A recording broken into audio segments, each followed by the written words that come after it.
Good evening, everyone. Welcome to today's meeting. I will just start again with maybe 10 minutes of some slide presentation on our topic, uh, healthy food and healthy farming. Uh, some slides from what we did over the last 3 years at the New Earth Summit. And then after that short presentation and bringing up some topics for about 15 minutes, then we will get into discussions uh, on specifics of what exactly, why are we forming this People's Committee, and what is the kind of work that we can take up in it. What is all the left unfinished uh, business or things that are not going right in our own villages, cities, states for in this area of food, our food supply chain contamination, and how to clean it up, and also about our food security. So I'm Daryl D'Souza. For those of you who are joining our webinars for the first time, welcome.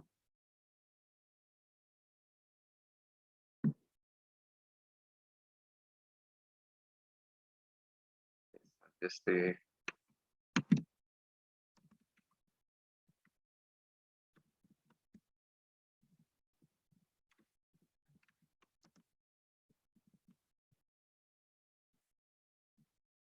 okay. So I'll start with the presentation.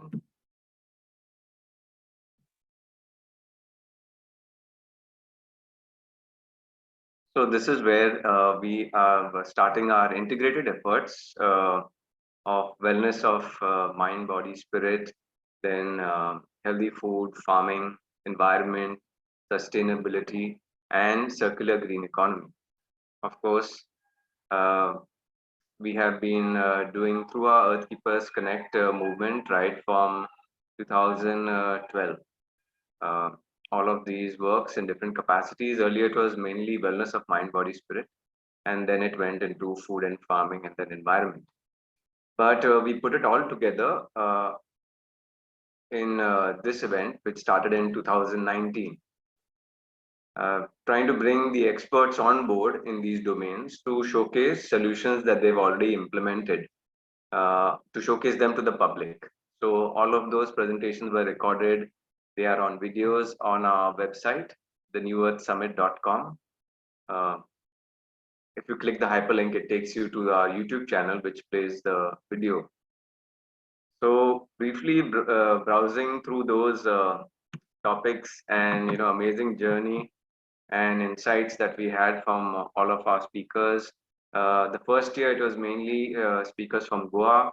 Then the next year it was from all across India and a few from overseas too, and even in the third year. So that's where we started with in 2019.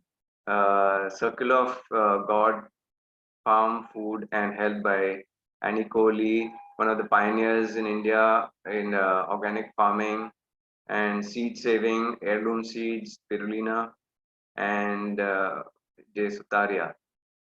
So it was about the whole cycle of the food cycle, how to keep it natural. Then you can see my next topic, which is my favorite, which is in my book also, Become Healthy or Extinct, top 10 foods for good health and top 10 foods for bad health. Then it was small scale farming, problems of farmers and how to help them by Miguel Braganza.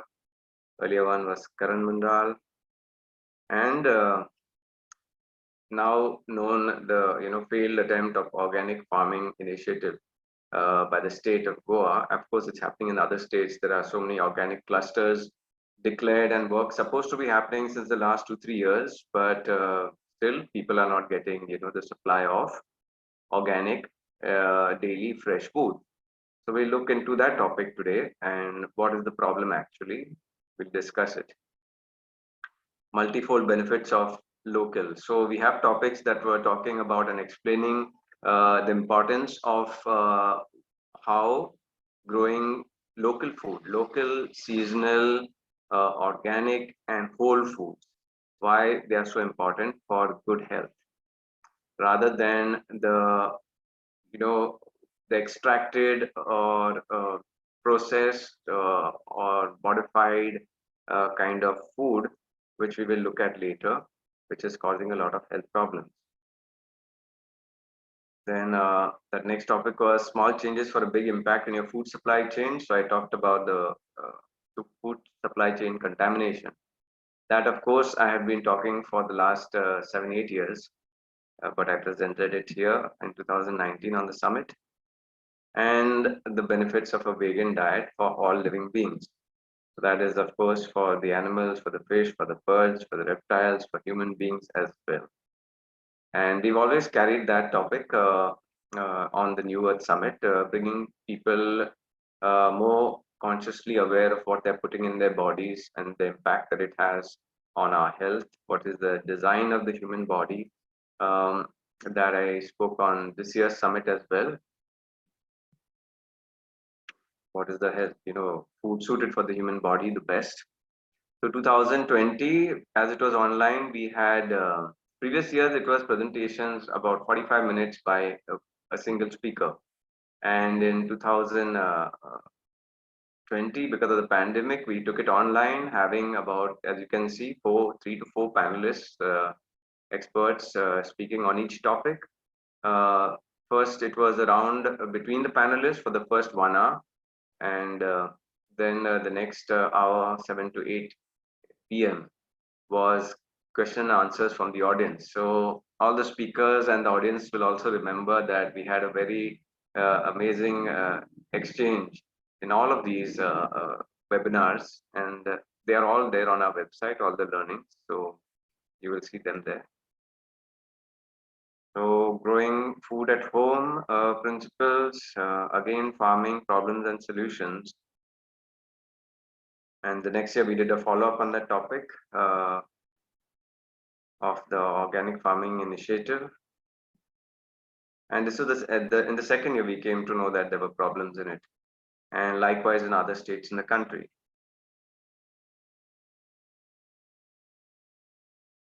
Then the importance of local seed banks, and we took it up this year as well, as saving heirloom seeds. So those seeds that are native to your land. That was a very interesting webinar this year, especially when we talked in depth about the genes that the seeds have achieved when they are local to the land. So they know how to work with your soil, they know how to work with the pests, and they know how to create the nutrition and have high immunity. And when you take a seed from this land and you go and plant it somewhere else in another location, which is not the home environment of the seed, then how it starts failing in its capacity to grow as well as to remain immune to pests and also to produce nutrients. So very important principle there was covered. Uh,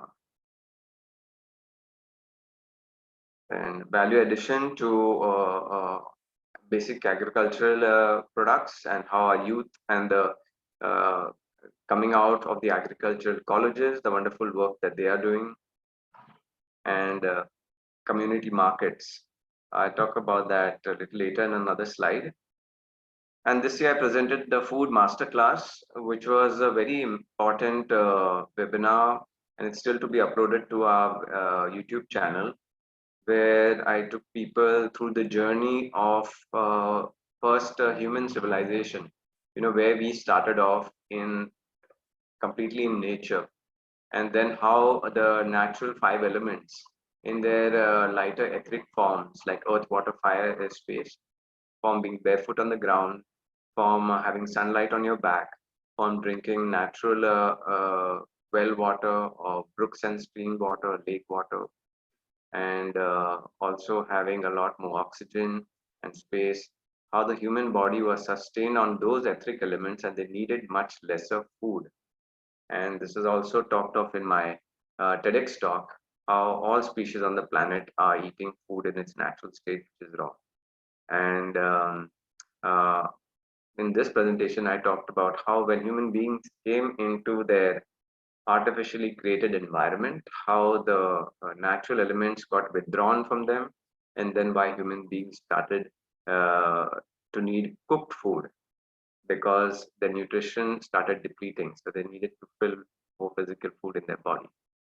And finally, coming full cycle in that presentation, that if we want to live healthy and be on raw food, then we have to be back in a natural environment. And I also shared that's the reason why 10 years back I left my home flat in Mumbai and came to live in my ancestral home in Goa so that I could live off the land, grow my own food, walk barefoot, have sunlight on my back when doing my farming, have well water and more oxygen. So there is a very deep science to it, which I have explained in this. So please look forward and subscribe to our YouTube channel. Okay, please go to New Earth Summit on YouTube and subscribe to it. And when you click subscribe, there's a bell icon. You click that and then you choose all because I don't know why YouTube has kept it like that. Sometimes you don't get a notification. But for such important webinars where so many people are bringing amazing knowledge, you really want to get the notification and a chance to see all of them. Uh, Again, once again, unhealthy food, we're trying to weed it out of our lives and our system. Heirloom seeds. And this year we covered the Indian farmer protest. So I will talk, we'll discuss about that today. What's happening to our food supply chain, how it's getting hijacked, and what we need to do to have food security once again in our own hands. Um, Creating community space for food, water, and health. This is for the populated universities. Creating more green spaces in cities by reducing the number of cars and making those car parking spaces vacant and growing food over there, whether it's on the ground, on your balcony, on your terrace. And this very important topic on 16th of November, we did this year, the threefold path of ahimsa, which was talking about food, non-violence to humans first. That is, what is the kind of toxic foods that we are eating and getting all of this inflammation, ulcerations, tumors, and cancer. And of course, high BP, cholesterol, diabetes, obesity, hormonal imbalance. Most of the 70% of it comes from wrong food and processed food. And toxic food that has become toxic because of chemicals in the soil or chemicals in your pesticides and all of that. So, in a way, your human body is automatically trying to save itself from your assault of toxic food. So that's why we should stop doing that kind of assault to ourselves and have a life experience that goes through suffering and sickness. The next is about animals, and the final, yeah, that is not killing animals because we can live on a complete plant-based diet system. And the last is Mother Earth, which is also very clearly explained in the last video that we have released. Amazing learnings from the New Earth Summit, and there it shows how all of this food supply chain, having people in certain locations and transporting food on a daily basis, just because our cities have developed into a model where they do not make their own food, but food is kept at half days drive, 1 day, 2 days, 3 days drive so far the farm. So all of this transportation, because we are eating food on a daily basis, so this entire supply chain of food, only because you did not develop your model to create food in your own cities or states. So that is creating so much of vehicles needed, mining done to make the vehicles, petrol, crude oil extracted to feed these machines, whether they're trains, boats, planes, trucks, and all of that. Um, so a tremendous load on this planet just to supply food because of a wrong food supply chain. And yes, in one of the webinars, we even talked of why is there a food supply chain at all? It shouldn't be like that. It should be that you live in a space where you get food that is harvested that same morning and people are living in those spaces. So it's not something impossible to do. It's probably harvested the previous evening or that same morning, and that comes to your fresh food market. So that is one important principle of fresh food supply.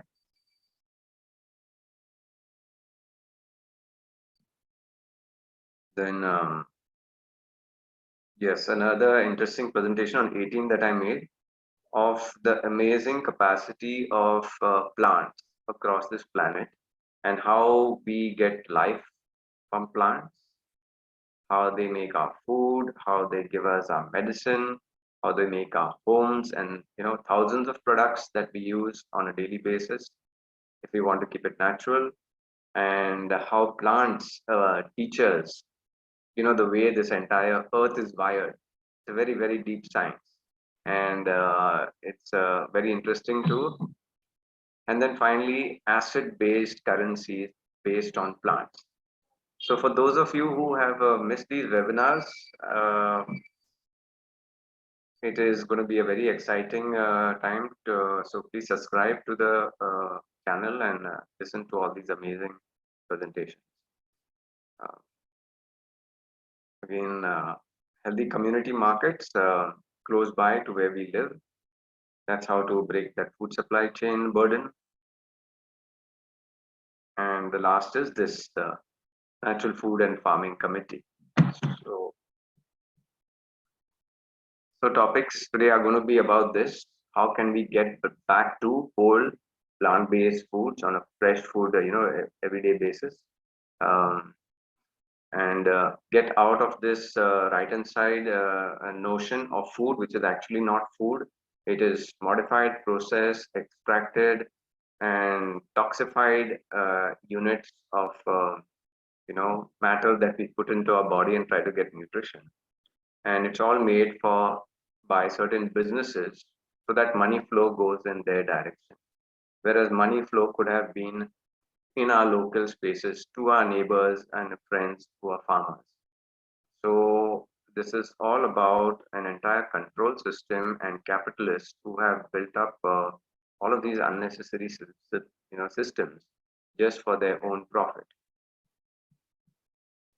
Similarly, in that model, all of our herbs and our healing systems, natural, you have to understand that in my presentation, I gave this detail that when plants are the actual things that make human beings, that is the reason why plants can be our medicine whenever we get sick.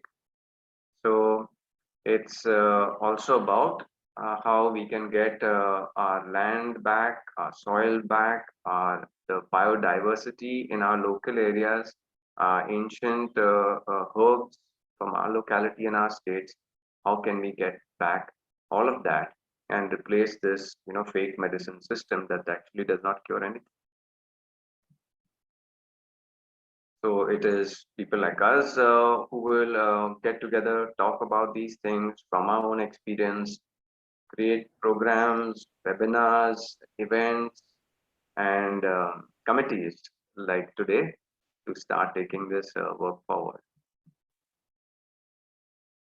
So at the New Earth Summit, this is what we talked about. We can have self-sufficient development models where I explained a very interesting design of 5 kilometers by 5 kilometers, that is 25 square kilometers, which is about 6,177 acres, and how we can be completely self-sufficient with all our needs in life, but also have our food close by to us.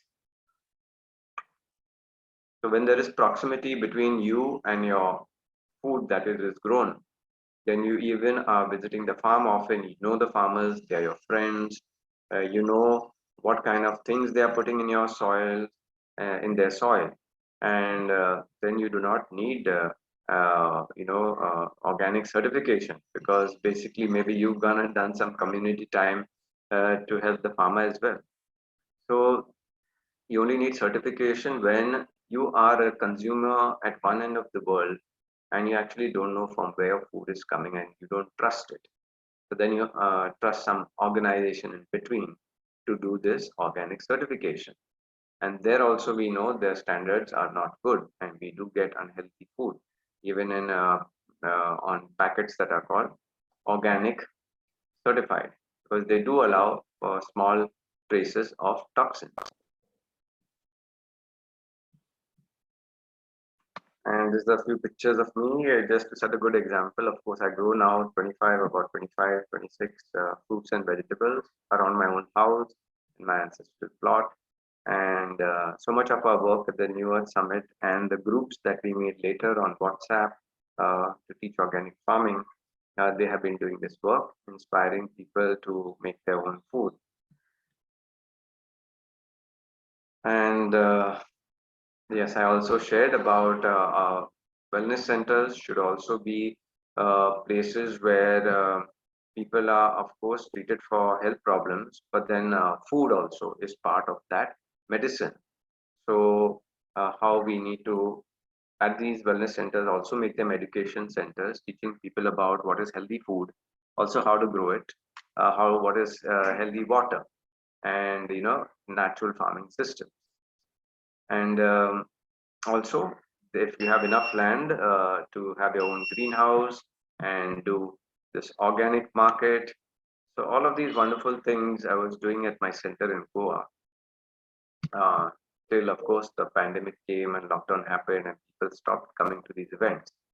And now hopefully if we can deal with this pandemic and get over it, we can start all of this wonderful things in our life once again. So that's now I'm coming to the committees that we are making, the need for these committees.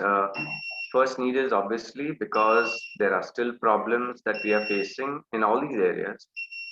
So we the people have taken an initiative to bring together the experts in in these domains who we know, who are within our state, and nominating such people to be in these committees. So today we are talking of the Natural Food and Farming Committee.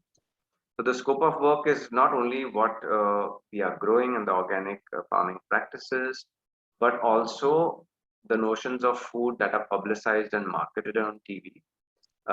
What are all the foods that are stocked in all our restaurants, in our fast food joints, in our malls? Um, Nobody is taking responsibility for that, and that is why all of our children now are suffering more and more with illnesses, right? Obesity, right at the age of 10 and 12. So since the state has not taken up to keep our children healthy, it is we the people who have to start doing it now. And so I'm just putting some simple principles here of each of these committees. And what we're looking for is domain experts. That means a person who has served your state in the area of natural food and farming, minimum 5 years experience. So please remember, if you are one of these people, then please step forward in your state. I will explain how you can get into the network through our website and our Telegram channels. But first, we'll just understand some basic principles. And then as we discussed further today, we can talk more about any further points that you have for these criteria of such people. The first is minimum amount of experience, and if they should have already done some work in those 5 years for their state. I will share about this a little later, how in another slide, how we have already made groups for this.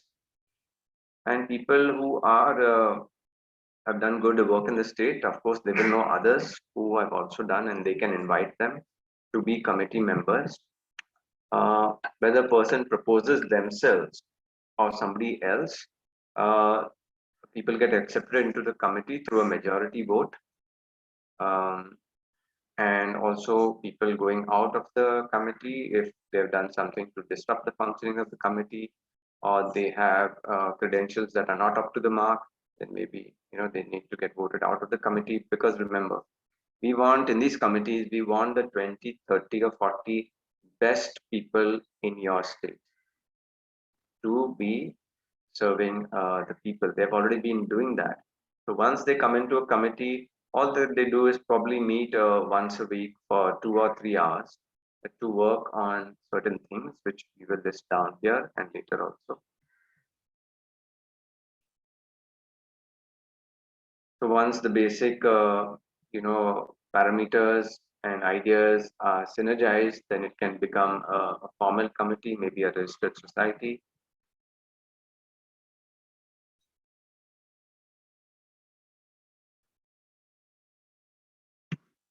And all committee decisions also approved by 2/3 majority vote. That means even the president, secretary, or treasurer, they also should be domain experts.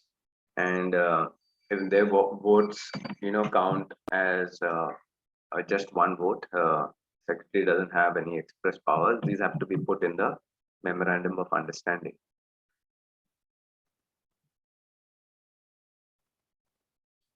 So here is the part of the work that is review current state policies that are not working and propose amendments. However, it is done directly going to the government officials or writing articles or giving interviews about it. Then proposing new projects for better food supply. And then all of these education programs is what we are doing right now through the summit and similar other things. Then all the programs that can be done at different centers or schools, colleges, sensitizing our youth to the importance of healthy food and how to create healthy food. And of course, events like farmers markets, organic markets, and uh, campaigns too. And of course, our attempt is to collaborate with the state currently, because we know that if certain things have not been achieved in this area, probably the state is overburdened or they do not have enough of expertise, or they have neglected certain aspects. So we look at a collaborative effort with the state. And whenever the state proposes good policies, of course, we the domain experts are people who are well known. They and their networks can also help to execute all those programs. So meeting weekly, whether in person or online, that is within a state, and then across the states, this is for knowledge exchange. So probably once a month, the Natural Food and Farming Committee of Goa can meet online with Maharashtra, or similar areas that have similar kind of climate, or also for the purpose of exchange of goods like a barter. So in certain states, certain things will grow well, and other states they don't grow well. Some exchange can happen there, but for the people who are very, very, stick to very core fundamental principles like eat local, seasonal, and organic. So the best foods in your state for you are the ones that grow in your state, that are managed by the 4 seasons of the year.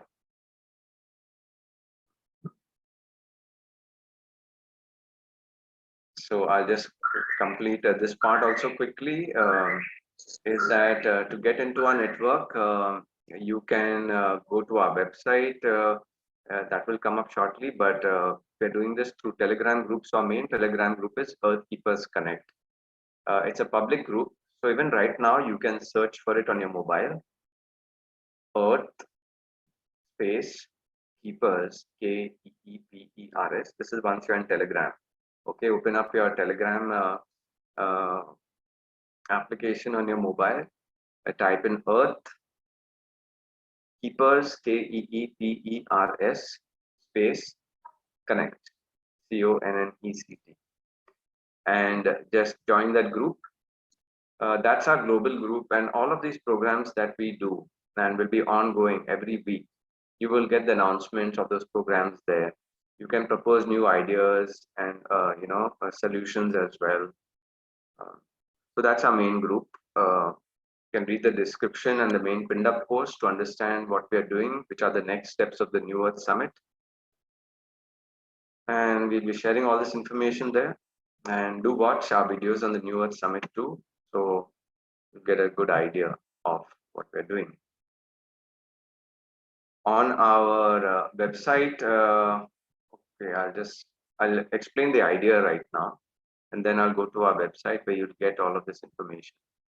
Um, so the idea is that we have city and village groups in Telegram, so people getting together to do all of this good work, and state groups as well. And the committee members are appointed at the state level. So this 2A is, for example, I've just taken about 10 of the groups. Of course, there are more than 10 committees, uh, but that 10 Gs, 10 groups, and 20 people on an average. Suppose we start with 2, 3 people in each committee, but then it lets us go to 20. So it's 20 people per committee into 10 of the committees, one of them being the Natural Food and Farming Committee. So we have 200 people working at that level. But of course, in each group, there are only 20. So there is a state committee to oversee all of these. So 2 people from the Natural Food and Farming Committee, 2 people from the Integrative Natural Medicine Committee, 2 people from the that's Holistic Education Committee or Natural Homes and Architecture Committee. So two of those people are represented at the top level state committee so that all the areas of work are represented. And then at the national level, you have groups where people can connect. We have EKC India right now, which is on Telegram. And national committee members are selected from state committee members. So India has got 28 states and 8 union territories. So you can see 36 states there and 2 people from each committee. But again, of course, each committee is 36 into 2. So that's 72 people in each committee. And then again, a national committee overseeing that. And from there, you have global committees. So people, you can see at 4A, now global group in Telegram is already there, what I gave you.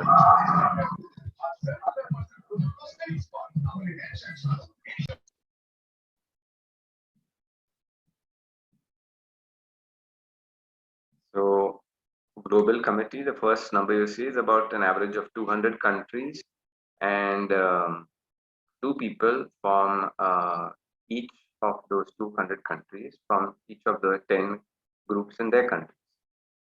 But again, each committee will be of 400 people. That is, you'll have 400 people at the global level of the Natural Food and Farming Committee that are looking at the interests of all 200 nations. So likewise, there will be a Natural Homes and Architecture Committee, Integrative Natural Medicine Committee. So this is how the structure is actually a bottoms-up structure, where it is possible that even your expert from your village, who was proposed and became one of the state committee members, they could even be sitting at the global, committee if their caliber and their work is so profound. So basically what we are doing with this structure is representing all areas of endeavor and work in the human domain on this planet to be represented as committees. And these are all again people's committees, mainly of experts. We do have the parallel, government officials. They are mainly portfolio managers, you can call them. We know that so many of our MLAs and politicians are not domain experts. They don't know much about the field that they have taken in office. In fact, each one of those 20 committee members would have more knowledge than the portfolio manager of your state or your country. And that's a fact. So the state machinery remains as it is. We help all these officers and all to do their work. And the committee members, the time that they require to put in is just because anyway, they are people who are doing this work all the time. So they just have to spend about 3 hours a week to, help their state and with their expertise. And there are many benefits that people get from being in a committee as well. A lot of networking, a lot of support.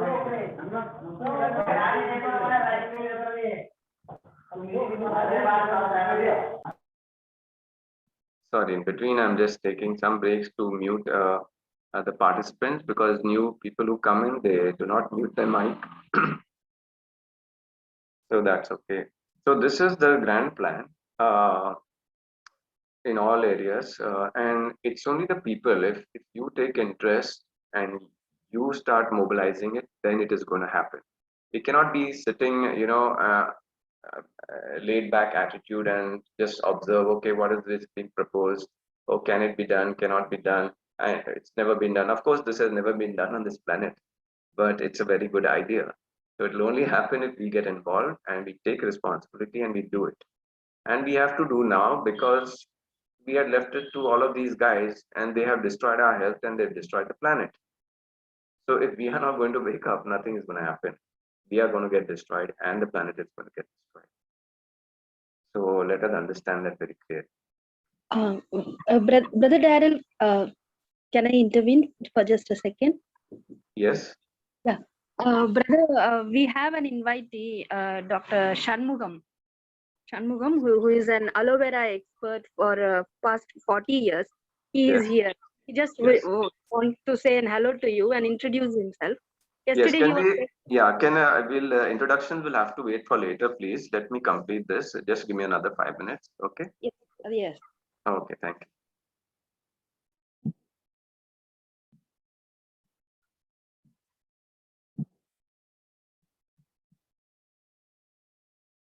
So in this network, it would be best if you are everywhere, meaning that at least you are there in your village telegram group or city group to connect with people who you know.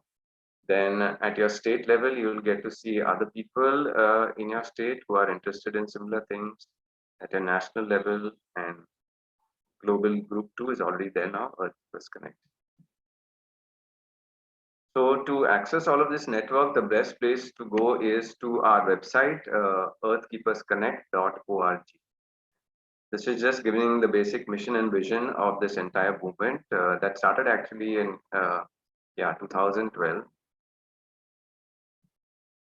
And here you will see our main link channel right in the middle of the page there, Earth Keepers Connect on Telegram. And as of now, we have started in India. So we have Earth Keepers Connect in India. And once you click that link of that page, it opens up into this page. And our different state groups in India, you can see EKC India at the top level, and then various state groups. And under the state, in the state sign bold, hyperlinked, and in not bold, regular, but hyperlinked, you'll find your different cities. Like under Maharashtra, you'll find Mumbai and other places, Pune. And in India, we have some wellness of mind, body, spirit groups also on Facebook. So please connect there if you like. Yeah, so way to connect just once again is through our website. And if you find that your village or city group is not there, see that you can add it, but you at least get 8 people, make a Telegram group, and then share that information with us on our main group, or keep us connected in Telegram. And then we can add your group to the main page so that others in the state also are aware that your group exists and more people can join it.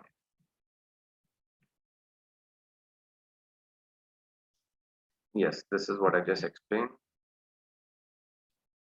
So right now, one of your works is to either jot down on paper some of the people from your state who are experienced in any of the committees. Okay.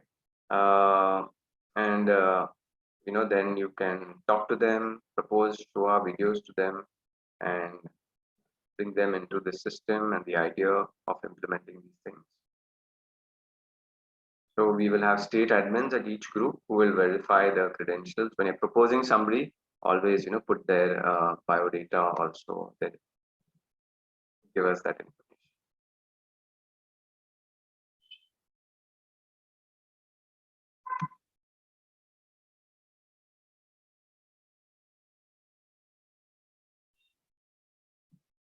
This is for our wellness webinar that we did yesterday.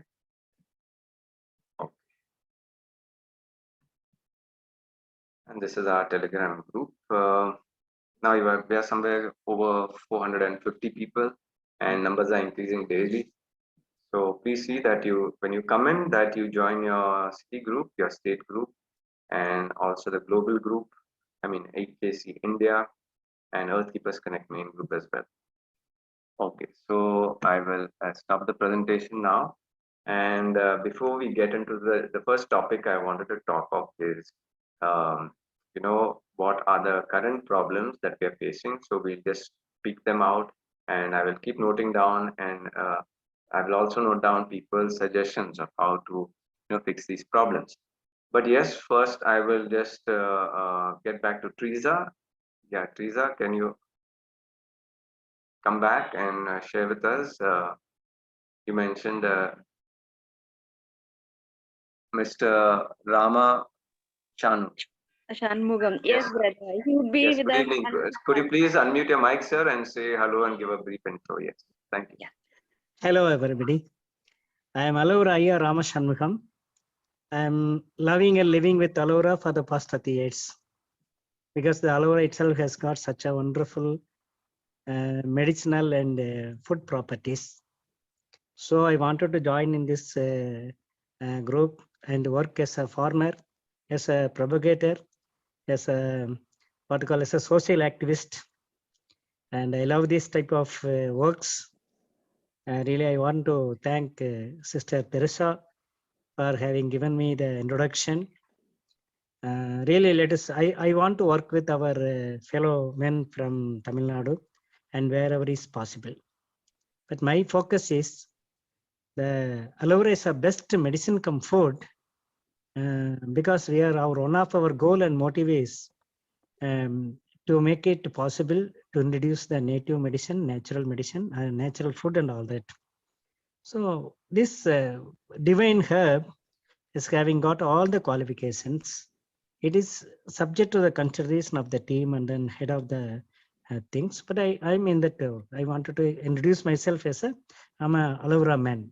Okay, wonderful. That's a farmer, really. Welcome. Do you grow one variety of aloe vera or a few varieties, different varieties? Only one variety, that is aloe vera barbadensis. That is native and indigenous and my Indian variety. Okay, wonderful. And do you collaborate with other farmers for other things in your area? Yeah, Or I'm working as a, I'm helping farmers to produce it, and also I'm giving awareness to the consumers how to use it. I'm having 200 types of recipe, how to use it in right from the coffee, tea, idli, dosa, paratha, chapati, halwa, ice cream, etc., etc., etc. I'm going and then in their kitchen, I'm making all these things so as to make a demand for the aloe vera. So ultimately, the farmers have to cultivate it and then both will be benefited. Both side will. I am bridging up both things. wonderful, wonderful. So yes, so a similar like Dr. Khaidar Wali, who's called the Millets King of India, where he's propagating all the different kinds of millets and the kashayams, from all Yeah, of yeah. that. So it's really wonderful that you all are doing this work in very dedicated and focused way, certain areas. So wonderful. Okay. Thank you. It's nice meeting you all people. Daryl ji, really, I wonder how you have got this idea and to see you have worked long and there were a lot about these things. They within 1 or 2 days you could not have come to this point of Yes, thing. yes, I of know your course. dedication and all that. So yes, my work in this area is now 16 years old. So Mm. it started with health first, wellness of mind, body, spirit in 2005. After Oh. my own journey of being sick for 14 years, but Mm-hmm. then it turned around and healing happened because of the right food and the right herbs for healing, and then assisting with acupressure and prana flow within the body for rapid healing. So that's how Okay. very quick turnaround happened, and then I came into wellness. And Sure. then after wellness, I was talking about healthy food and organic food and seasonal food. And even in a place like Goa, people were asking me, where's the organic food? Even our natural farmers, they are putting urea. You see, So there is a short supply of organic food, and when I checked out things, I realized it is true. That's when I became an organic farmer myself, and I started, doing this Earth Keepers Market, organic market, not only for food, but for natural body products and natural lifestyle changes also in 2015. And once you get into food and all, then you realize about the contamination of the water and the contamination of the soil and the air. So it was a journey for me, and along with that, I took so many of my friends who were first with me across Indian states. In about 10 states, we have Earthkeeper groups. So I started bringing the awareness to them also. First, it was only wellness of mind, body, spirit, but then it became wellness of all the five elements and the entire planetary aspects of Mother Earth. So that's how all of this came about. Yes. Okay. And But my focus is on that. See, the aloe vera is I think everybody know the aloe vera is a good thing. But now whatever we are availing and we are getting the aloe in the name of aloe vera is only synthetic cells. Because see, whatever the products and the proportion of raw material in the name of aloe vera, I mean in the form of aloe vera is not cultivating here. But in most companies, almost all the companies are making aloe vera products and selling into that. Hey, they're dumping like anything. So this is the logic. Those farmers are not getting benefited, and also the consumers are not benefited. But in the middle, people are getting benefited. So we have to make awareness. We are not against those companies. I'm not against those companies. I want to make an awareness to the farmers and the consumers. That's what I limited myself as a. It is my duty. right. Thank you. So now we'll come to this, yeah. So before I open up this, what the committees can do. Okay.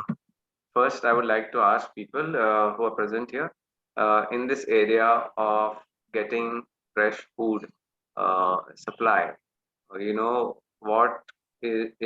you think are the biggest hurdles which need to change?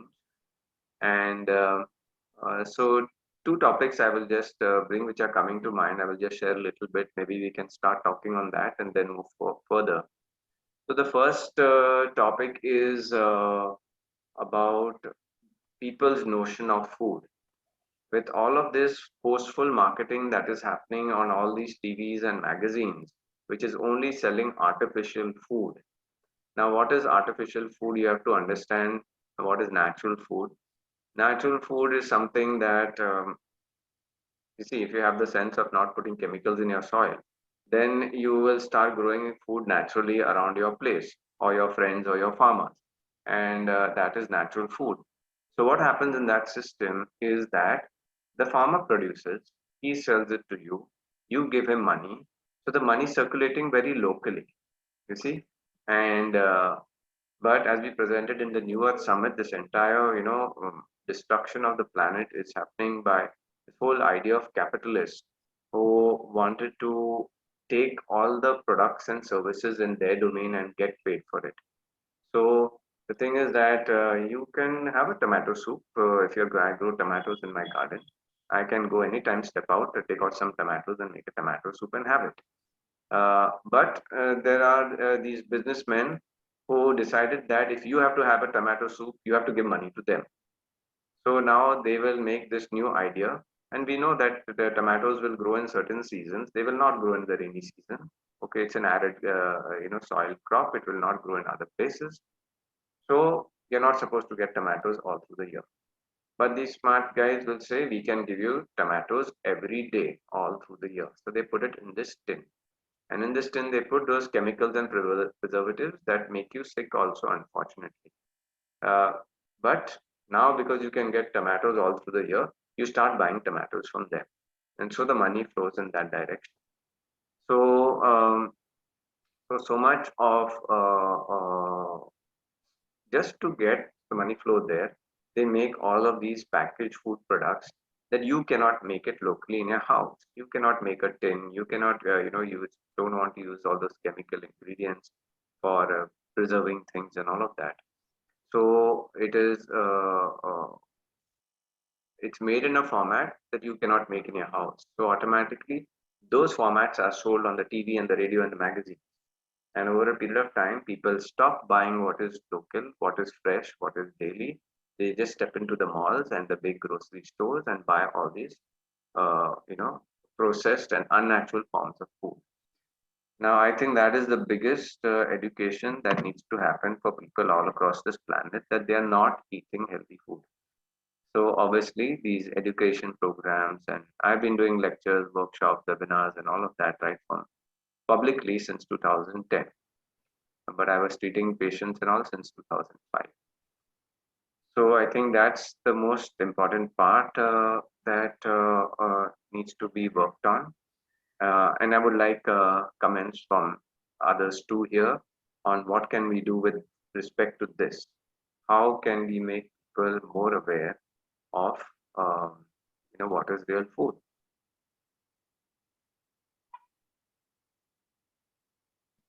Anybody would like to comment with some more ideas?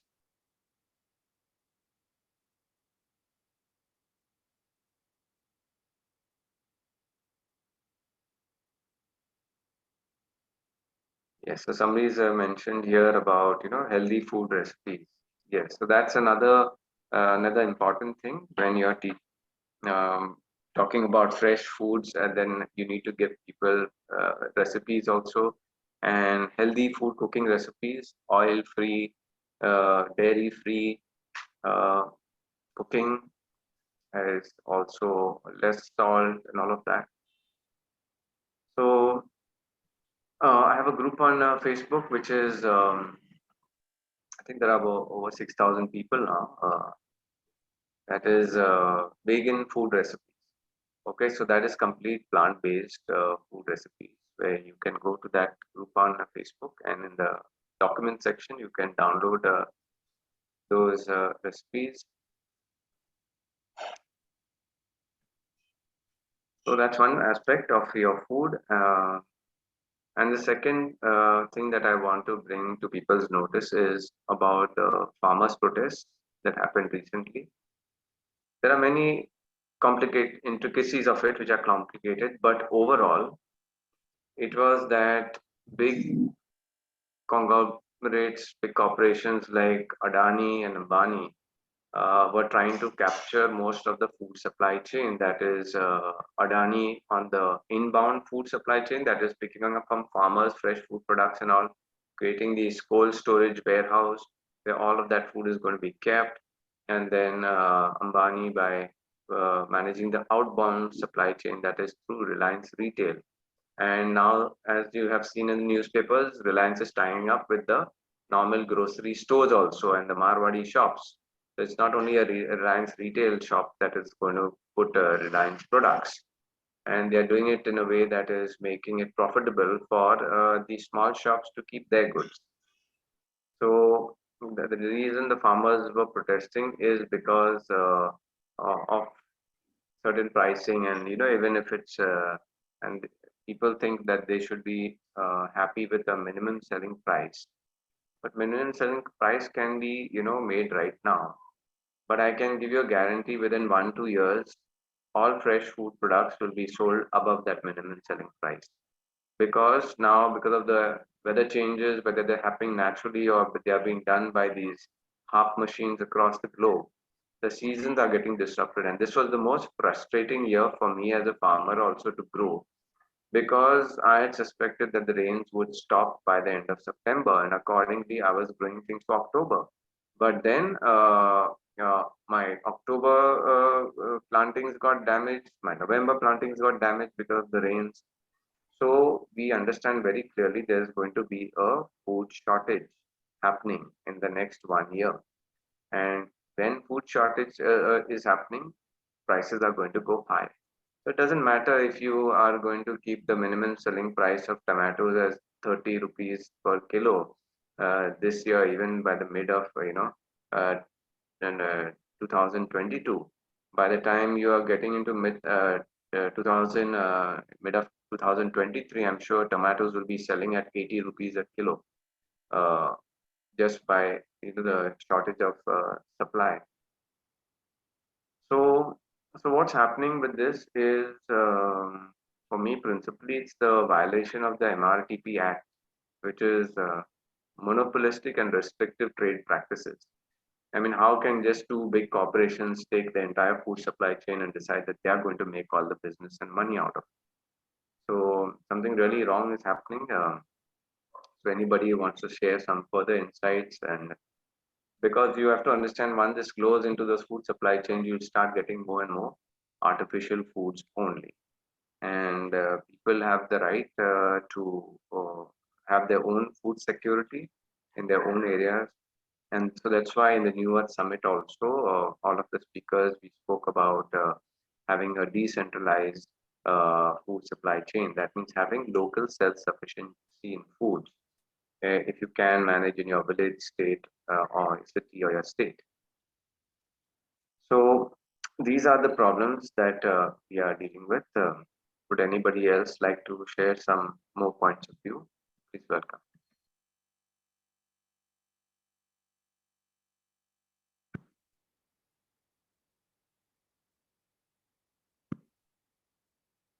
Hello, Irfan, are you there? Irfan was a speaker on 2 years of the summit, and Irfan Sheikh, and he's running community markets here in Goa. Hello, Daryl. Can you hear me? Yes, yes. Good evening. Can hear you.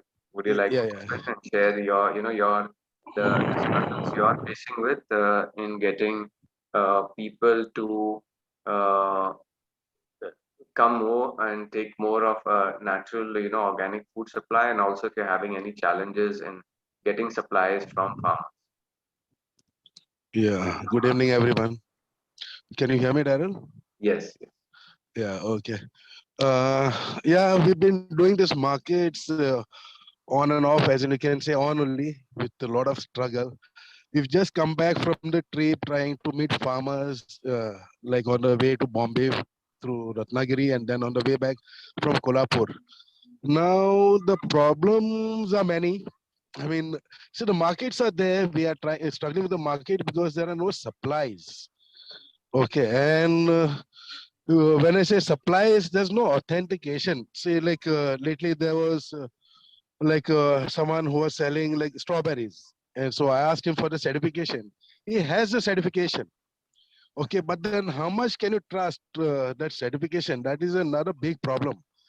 So with these committees, I'm looking forward to for this kind of authentication where we know the farmer personally, where we go and visit.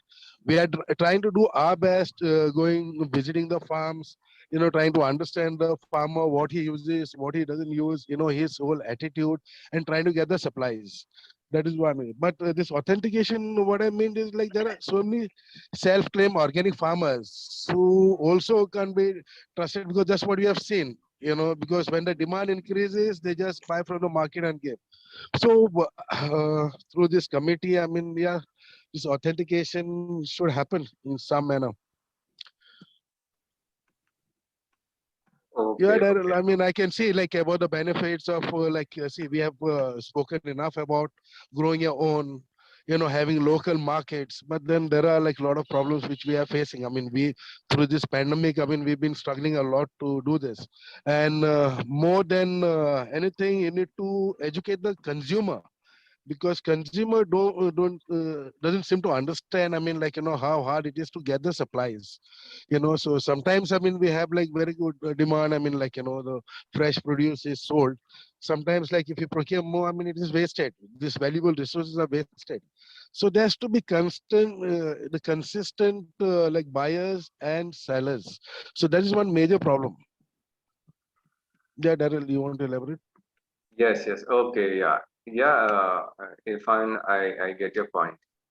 So definitely, yes, the committees can take up this. So I am noting your point down. Okay. Um, Anybody else would like to share some other points? And I request people to please unmute their mic and speak if you have a point, instead of putting it in the chat box, so we can have a little more interaction. Okay, I will. Now in the chat box, somebody had asked for the link of that vegan food recipes group. So I've just put the link over there. And I'm also sharing my my own website.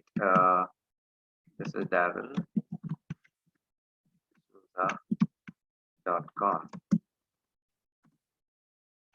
Now, yeah, the reason why I shared that is on my website, you will see the link for a very simple organic farming techniques book also. We did like a 1 month program on WhatsApp where all of us who were doing organic farming were sharing all our organic farming techniques. So on darryldesouza.com, in the organic farming section, you will see over there, you get a chance to download that link, that book. Okay, so that's a quick thing, like for somebody who wants to learn, within 1 week and try things. That's a beginner's book. Okay, and then on my website, there's a section of this also, vegan section. I think over there also, the link is there of the vegan food recipes. Daryl, can I come in again, Yes. please? Yeah, Daryl, since I mentioned about the problems and all that, so now I can see there are many people from across India or across the globe here. Yeah. Is that right? Yeah, or at least Yes. across India. Yeah. Yeah. Yeah. See, but like I said, like in Goa, we can't grow everything, so we are looking for certain supplies from outside of Goa. Yeah. Okay. See, I mean, like we also buy some from you because we know you're, you know, like you're pure organic, but we are really struggling to get the supplies from other farmers across India, so I mean, if someone could connect us, with those farmers who are nearby, nearby, see, we are in Goa, so maybe from Belgaum, Kolhapur, Karwar, anywhere nearby, or even Bombay, because like we have set the system where, we try to procure, transport this produce through local buses, or like, this outstation buses which come to Goa, so that can be managed and can be picked up from the bus stops and all that. So if any one of you, I mean, know any farmer who is like organic, I mean, if you know about the genuinities, and you can connect with us, on our number. Yes. So, Yeah. sure. So this kind of information can be shared, or this question can be asked on our group, for example, at the state level or at the country level, EKC India. For example, suppose now Goa is a state by itself. But if you were in Maharashtra and suppose you're in Mumbai or in Kolhapur, then you could have put this question up in the EKC Maharashtra group of ours, which the link you would get from our website. So then, people in Maharashtra could get in touch with you. So this is what we're trying to enable by having these groups at our state level, because so the state level group, if you ask a question or give some science, many people from the cities within that state can get your information. And if you do something at the national level, all the state people can get it. Now, we've just done it with Telegram now, and because we know that Telegram can go up to 200,000 people capacity. So at least, it's difficult, of course, I know, to manage a group of even 10,000 people in Telegram, because everybody wants to give a comment, at least once a day. So, but yes, with some proper moderation and all that, it can be done. So this is, we're growing the network through this, what is available now, and maybe when it's formalized, we can have a very, big website. But if you're doing something for the entire globe, so it has to be a very profound website with very deep design. So we'll get to that. First, at least let us get to the point where we had 100,000 people in our own state, collaborating. Yeah. So I would like to, yeah, if anybody else wants to mention something. I want Yes, to Manu. point out the ethics. Yes, something. First of all, I'm living in third year actually of Mumbai, and I just bought I'm actually in the process of buying some land and want to create a community, organic farming community. But what I've noticed is most farmers are aware of the organic consumption of organic food. And what they are doing actually is they would grow organic for themselves, but when the food that they want to put in the market, they are not caring about organic. They would put pesticides and everything. So this is what I want to point out is that we need to educate them the farmers in the ethical issues or karmic issues of not doing this, or actually selling only organic stuff and not selling pesticide ridden food. So just wanted to mention that. Yeah, Daryl, can I say something? Yes, on this topic, please Yeah, do. Yeah. yeah, sir. So very well observed, which is correct. I mean, most of the farmers here in Goa also, they will grow separately for themselves, and for the market, I mean, they'll grow with chemicals and all that. That's also because the consumers are not willing to pay the price which they want. Organically, if you look at the menus and the amount of hard work it takes, and the patience it takes, you need to compensate accordingly, which is not happening. People need to see. Daryl has been like, like literally like chanting like almost every day, like your food should be your medicine. That is one thing people have to understand. I mean, the saving, all the savings that happen with spending little bit more on the foods. Like I can give you example of my own mom. I mean, like she's having medicines of nearly 15,000 a month. Okay, now this is a vicious circle, which I told her. Now, if I had to tell her, like, you eat some organic foods of 15,000, she will be shocked, and she will never approve of that.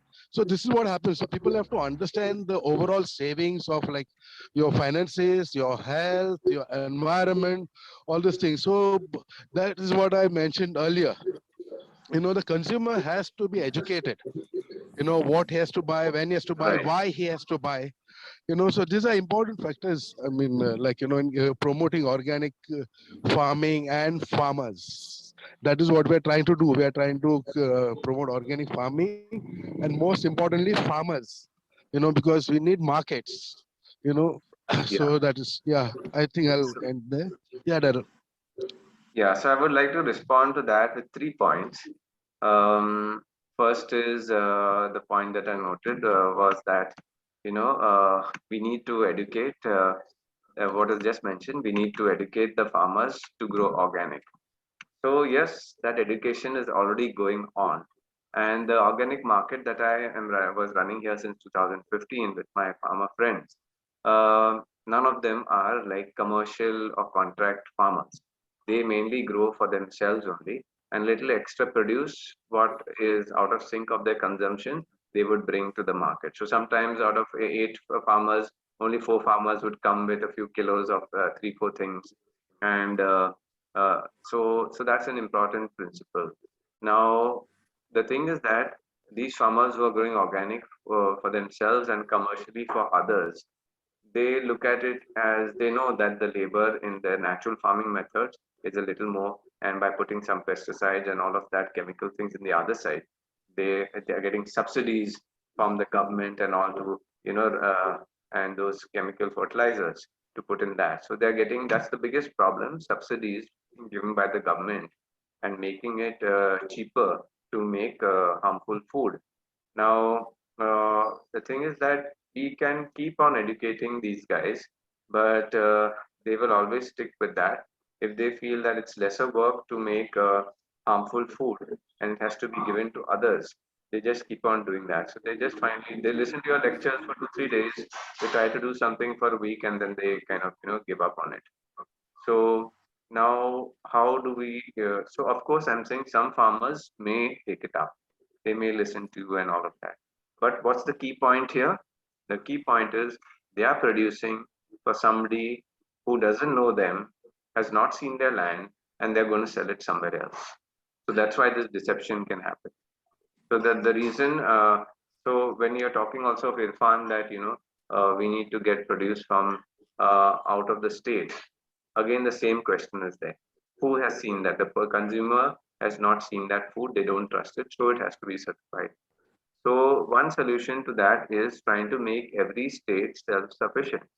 That means now by effort, by a law also maybe, by law it cannot be made. You cannot enforce something so fast in a short period of time.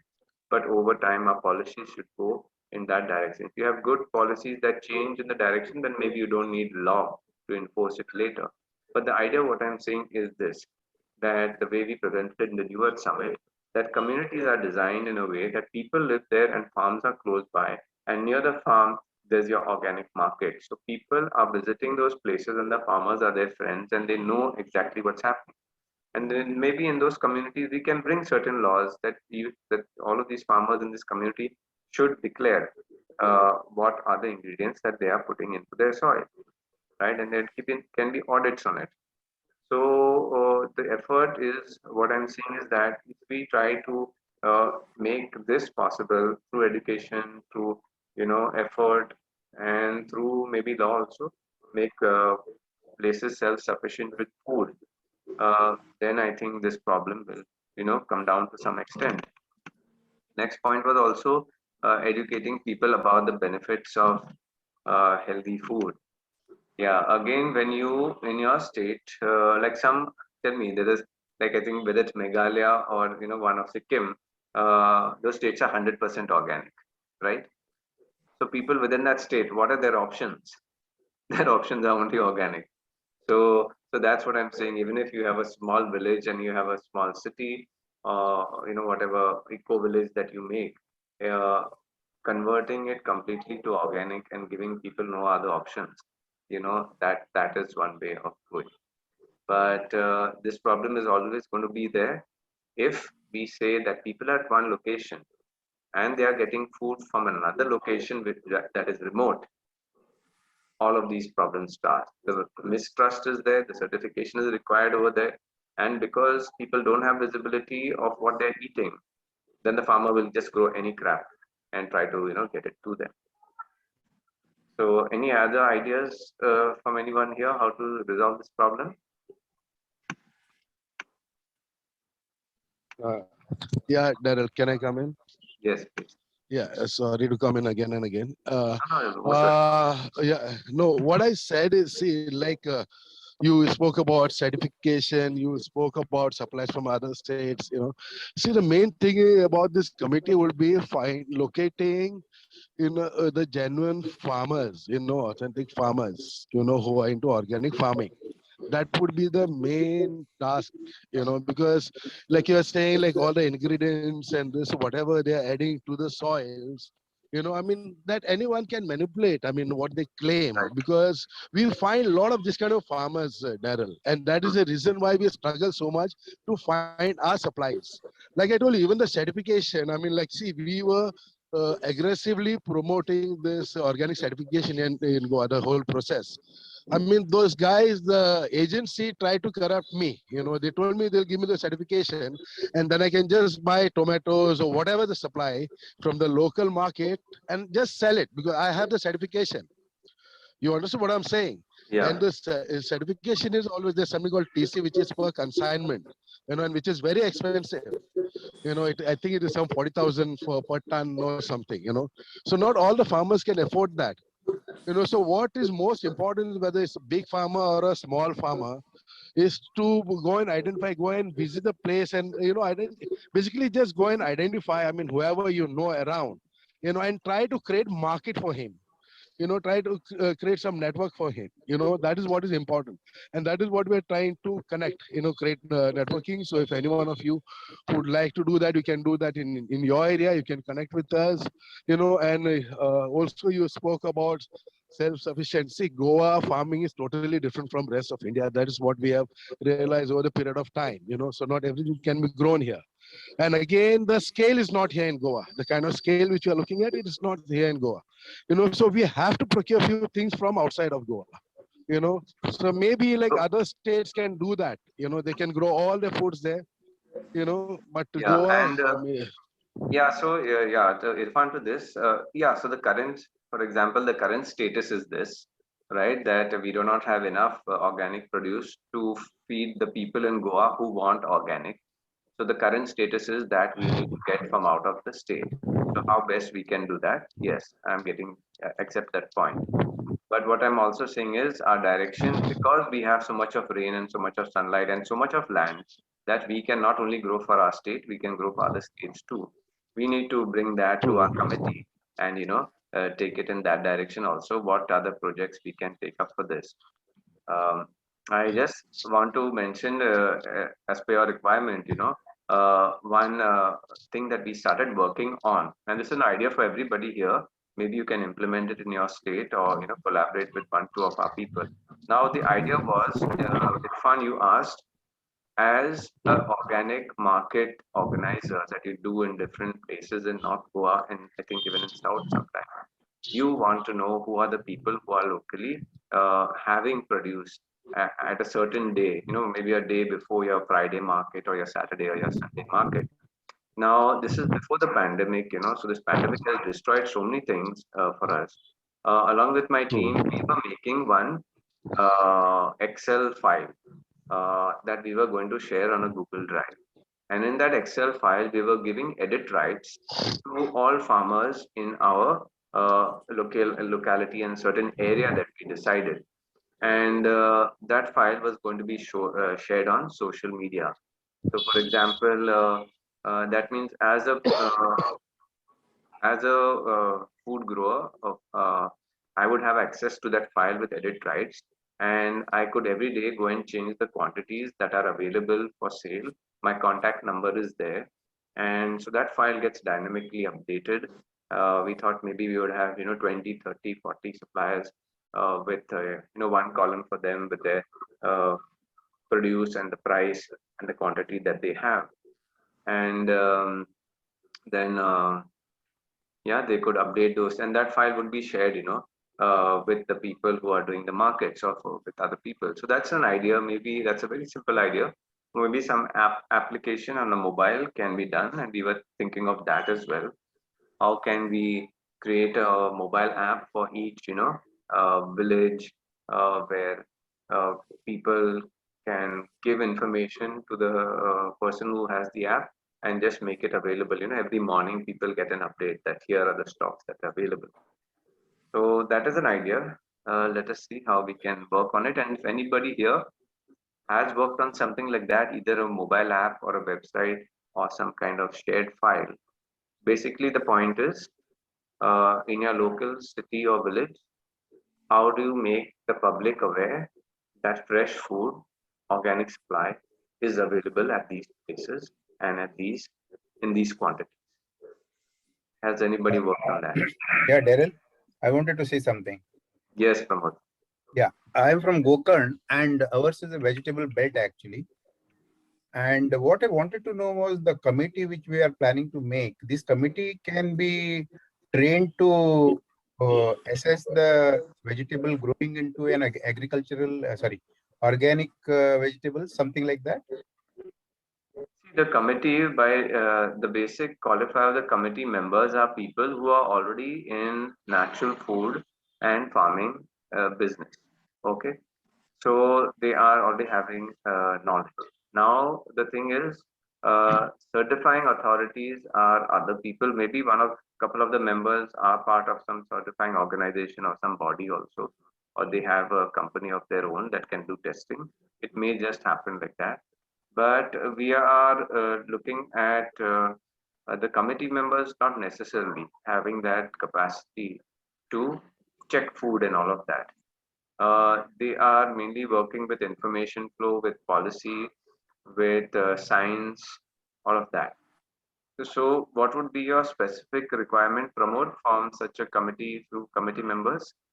Yeah, because what my requirement is this, that as a committee member, if I am able to check the vegetables for organic vegetables or pesticide free vegetables in Right. some way, then I know that okay, this produces at least may not be a proper certification, but at least I can find out that okay, this is a organically grown vegetable.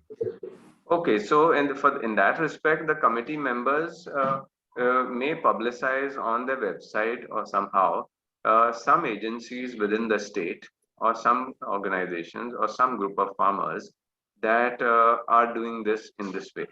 So yes, it would be under the scope of the committee to make it known in their state where organic markets are happening, where organic produce is available, which are certain, or they may hire some, make a subcommittee, or they may form a relationship with some organization that can do this testing within their state, and so then that they can put on their website or their web page. Now what we are trying to do is these committees. Once we already have informal committees in Goa right now for natural food and farming. A couple of people are there. Then uh, integrative natural medicine. Also, there are 10 to 12. There are 4 in the natural homes and architecture committee. Uh, Now we have started making Telegram groups for those individual committee members. The state of Goa, as per the model I gave right now, it's got to have 10 committees, so 10 groups we are going to make. Now the committee members will be in that group for their own coordination. But that group will not be put on our website because nobody from our website should just be able to click a group and comment because they are not committee members of that committee. But on our website, we can publicize on under Earthkeepers Goa, we can have 15 pages which says that this page is for the integrative or for the Natural Food and Farming Committee of Goa. These are the people who, here are their names, here's a link to their bio, here's their contact number, you can get in touch with them. And on that page, we can put that these are the agencies in the state that this committee has verified or certified, and you people can get in touch with them. So a lot of information can be put on these pages, which serves the need of information of healthy food supply. And my question is, can we have a, formal training, at least a short training to test these vegetables or things like that? Yes, yes. Yeah, So yeah, I'm putting down that requirement as one of the works of the committee. Okay. So the committee will have yeah. to take up these. Like I said, they can organize events, trainings, camps, campaigns. Okay, so I'm just noting that as one of the works of the committee. Yeah. Daryl, can I come in? Yes, please. Yeah, yeah. Can I? I'll just simplify this. See, now you said like we need to verify or certify. Verifying sounds more authentic than certification because the Right. certifications are already there, Daryl. Okay, Yeah. certifications are there. Like I just spoke some time back, how the certification can be manipulated. And Yeah. see, I mean, I'm sorry to say we are still in India. Yeah. Okay, Yeah. That's and you can get the certification done. Two yeah. is like, see, like I just told you about, just last night I was dealing with someone who has this organic strawberries from Mahabaleshwar. Okay. So after chatting with him and this whatever all the logistics, I asked him about the certification. So he sent me the certification. Now this certificate was of last year. Okay. And another thing, even if the certificate was of this year and it was correctly dated, then I mean, I told you, no, it is as per the consignment. Each certification is for the consignment. Like I give you also give Right. the example. I can have one certification done of any supply. Suppose like okay, I'm supplying like cashew nuts or mangoes in Goa. Okay, I can show the consignment and get the certification done. Then I can just buy more mangoes from the market and I can just sell. No, it's organic. I've got the certification. You can't Right. stop me from that. Right. So how do we that's what I meant by authentication and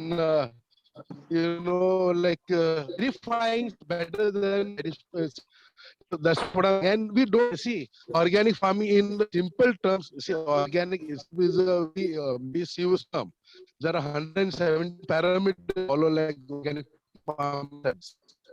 So what residue free? Now let in simple words. That's what we tell farmers also, or our customers. We supply like organic manures, and we tell them the same thing.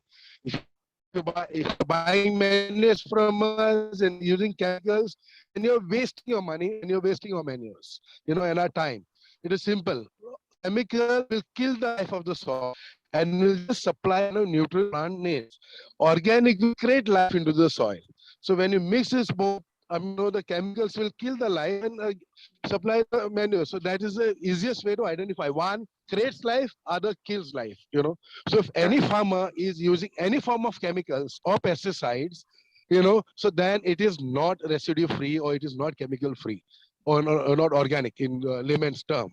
So that's the easiest way to identify, the authentic organic farmer. Okay. Yeah, Daryl, that's what I had to say. Right, right. In agreement with you, of course, that yeah, it's not certification as such. It is more of a verification, and so that becomes, a continuous process that people have to do. Again, I'm coming back to the point, when you get things from a far off place, you definitely have to do that.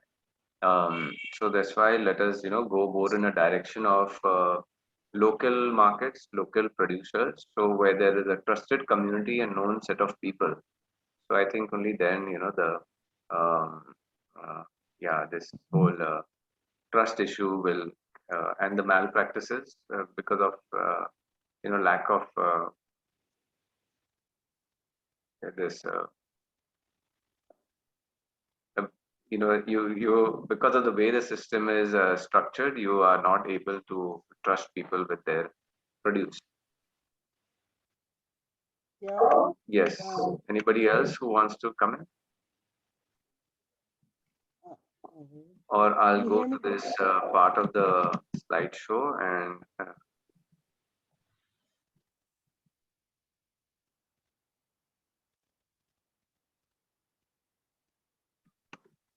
yeah, where we are talking of the work of the committee members.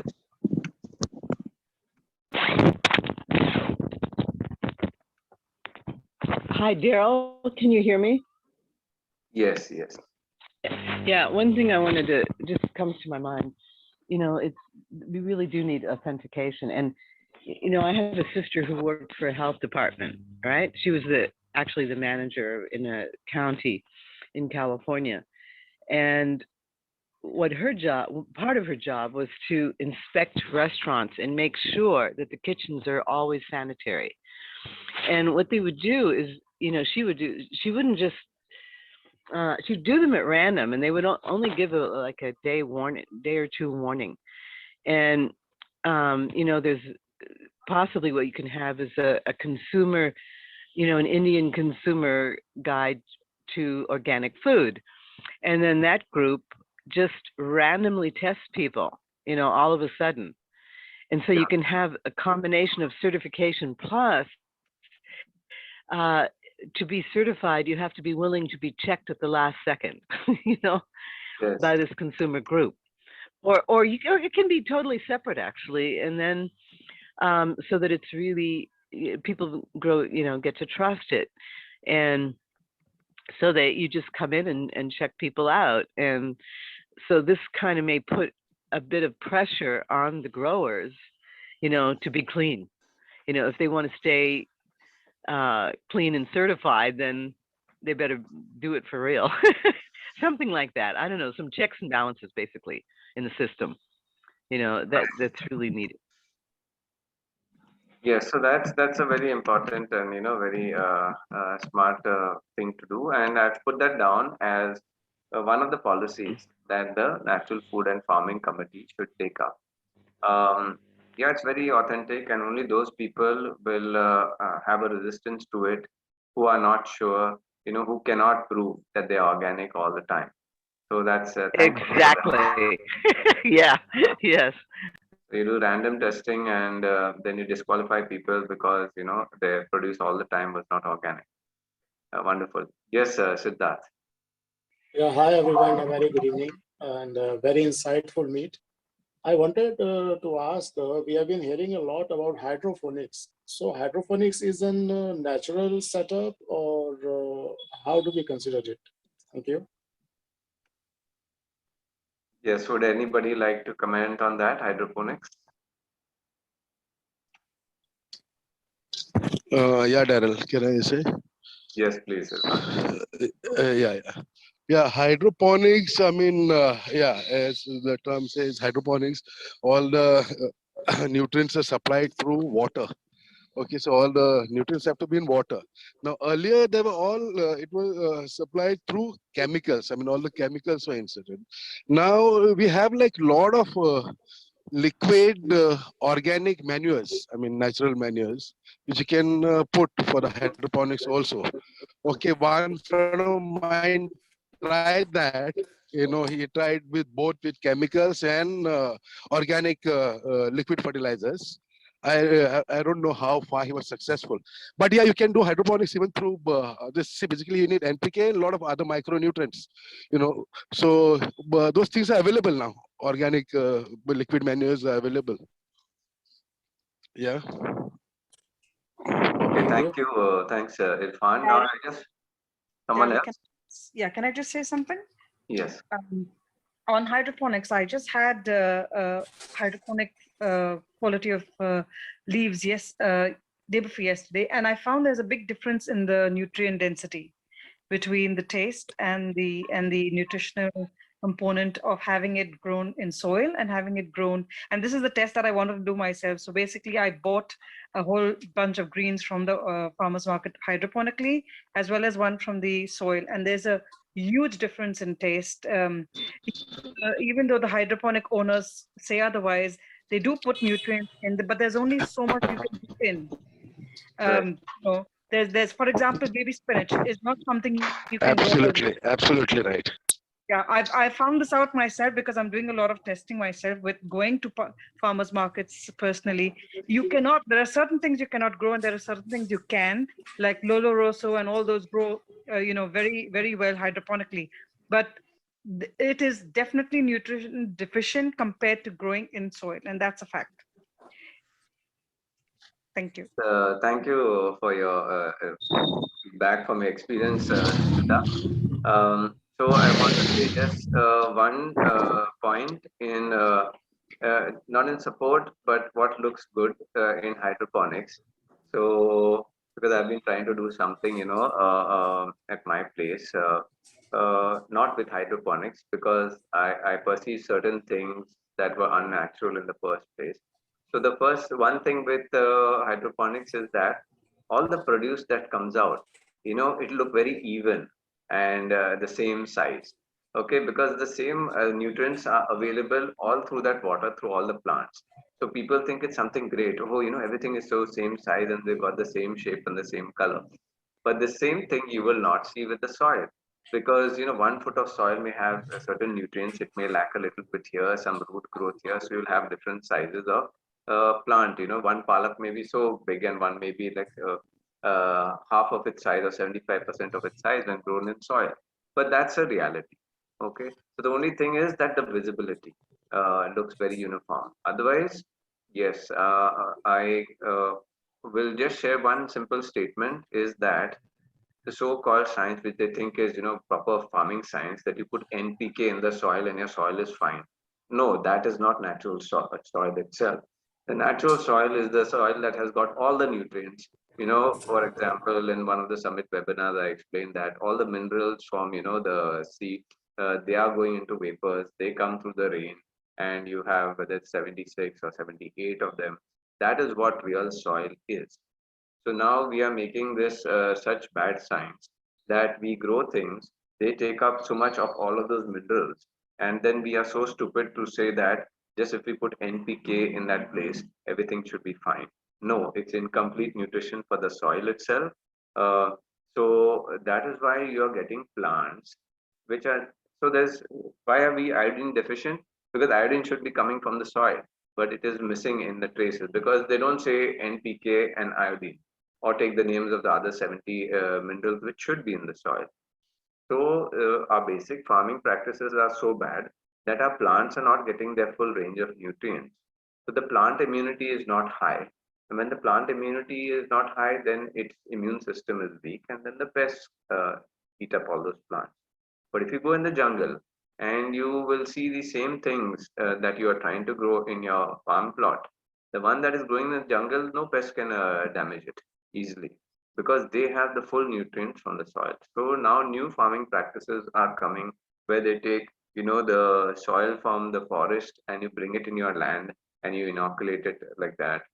So there is that fundamental difference, So so similarly in hydroponics, are they putting all those 70 plus minerals in the water? If they are not, then you're not going to get the those nutrients. So that's one part of it. The second part of it is even when my own small plot, I started, growing it and try to make it a little automatic. So I went and did this sprinkler system, and then with all these plastic pipes. And then, of course, when the sun comes and the summer comes and you touch the plastic pipes, and you see they're hot. And then you understand that this water is actually plastic water. That means you're supplying the water that you don't want to drink in the, in that Aquafina or the Bisleri bottle, because that there's some amount of plastic that's shedding into the water whenever that, bottle gets hot. We don't want to take it in, but we are putting it to our plants. So then it's been a few years now that I took out all those pipes and we are doing manual watering. So now, and I try to use aluminum cans and all of that, metal cans. So this is what is happening with hydroponics and with its aquaponics. Too much of plastic that is also coming from crude oil. So for me, that is making holes in the earth. It is unnatural, and if anybody can make a hydroponic system that is on the ground and that's flowing water and giving nutrients, that would be much better. But then again, the question is, what nutrients are you putting in your water? Because at least in the soil organisms themselves have the capacity to break down so much of matter and create their nutrients. So nutrients are always getting created in the soil. If you have good soil organisms and if you have leaf cover and the sun is not directly hitting your soil, if the sun is directly hitting your soil, then for about 2 inches of your soil, no organisms are going to live. The nutrients are not going to be there. So you need to have leaf cover and all of that. So for me, the soil-based farming is the actual natural farming that can have more minerals and nutrients. And that's why, Sunita, you're getting that difference in taste. Like the hydroponic thing, they may look very fresh and crunchy, but yes, you will not get that taste. They will be lacking minerals in them. So yeah, Siddharth, I hope that addresses your question. Yeah, completely. Thank you. And finally, I want to say this final thing is that, like my permaculture teacher, in Goa, Clea Chanmal, she says we have to learn how nature does it by itself, because that is the real science. And we have to try and mimic as much of that as possible in our growing areas. That is the real growing science. So with that, you can get more range of nutrients. So it is, we have moved, in time, so much further from our hunter-gatherer days, because our hunter-gatherer days, the forests were growing everything with its proper, sciences, with full nutrients and all of that. We were just going and harvesting the thing. And so we were few people on the planet at that time. But now, because you're such a massive population, that's why the idea of growing food forests, that means places, and you do the plantations and trees and all, you leave them for some time for them to form a natural ecosystem, because then the planet and the soil and the birds and the bees and all and plants, they do their natural thing, and then they grow well and make good nutrients, and then after some point of time you go inside the system and you harvest. So that's the way that nature will take care of it. But if human beings want to grow food, then they have to do a lot more work on soil, in the soil. Yeah, I just wanted to point out that you talked about the microorganism in the soil, and I think the microorganisms are the ones, they create the nutrition in the soil. Just like in our body also, we have microorganisms creating nutrition, vitamins. So yeah, so it's very vital. So the soil having microorganisms is called a live soil actually. It's a live culture soil. So it's very important to have that. Yes, Manu, very right, very right. And yeah, and the second thing was I learned my lesson also. Like in the first year, those pictures that I showed you all on the presentation, where I'm sitting down on the floor, doing the gardening, you can see bare soil over there. So then in 1-2 years itself, I learned, of course, I was told about these things, and you miss some of these points when you're designing your place, and I'm trying to do 3 levels of growing, you see. So At the starting, I didn't have any leaf cover and all that.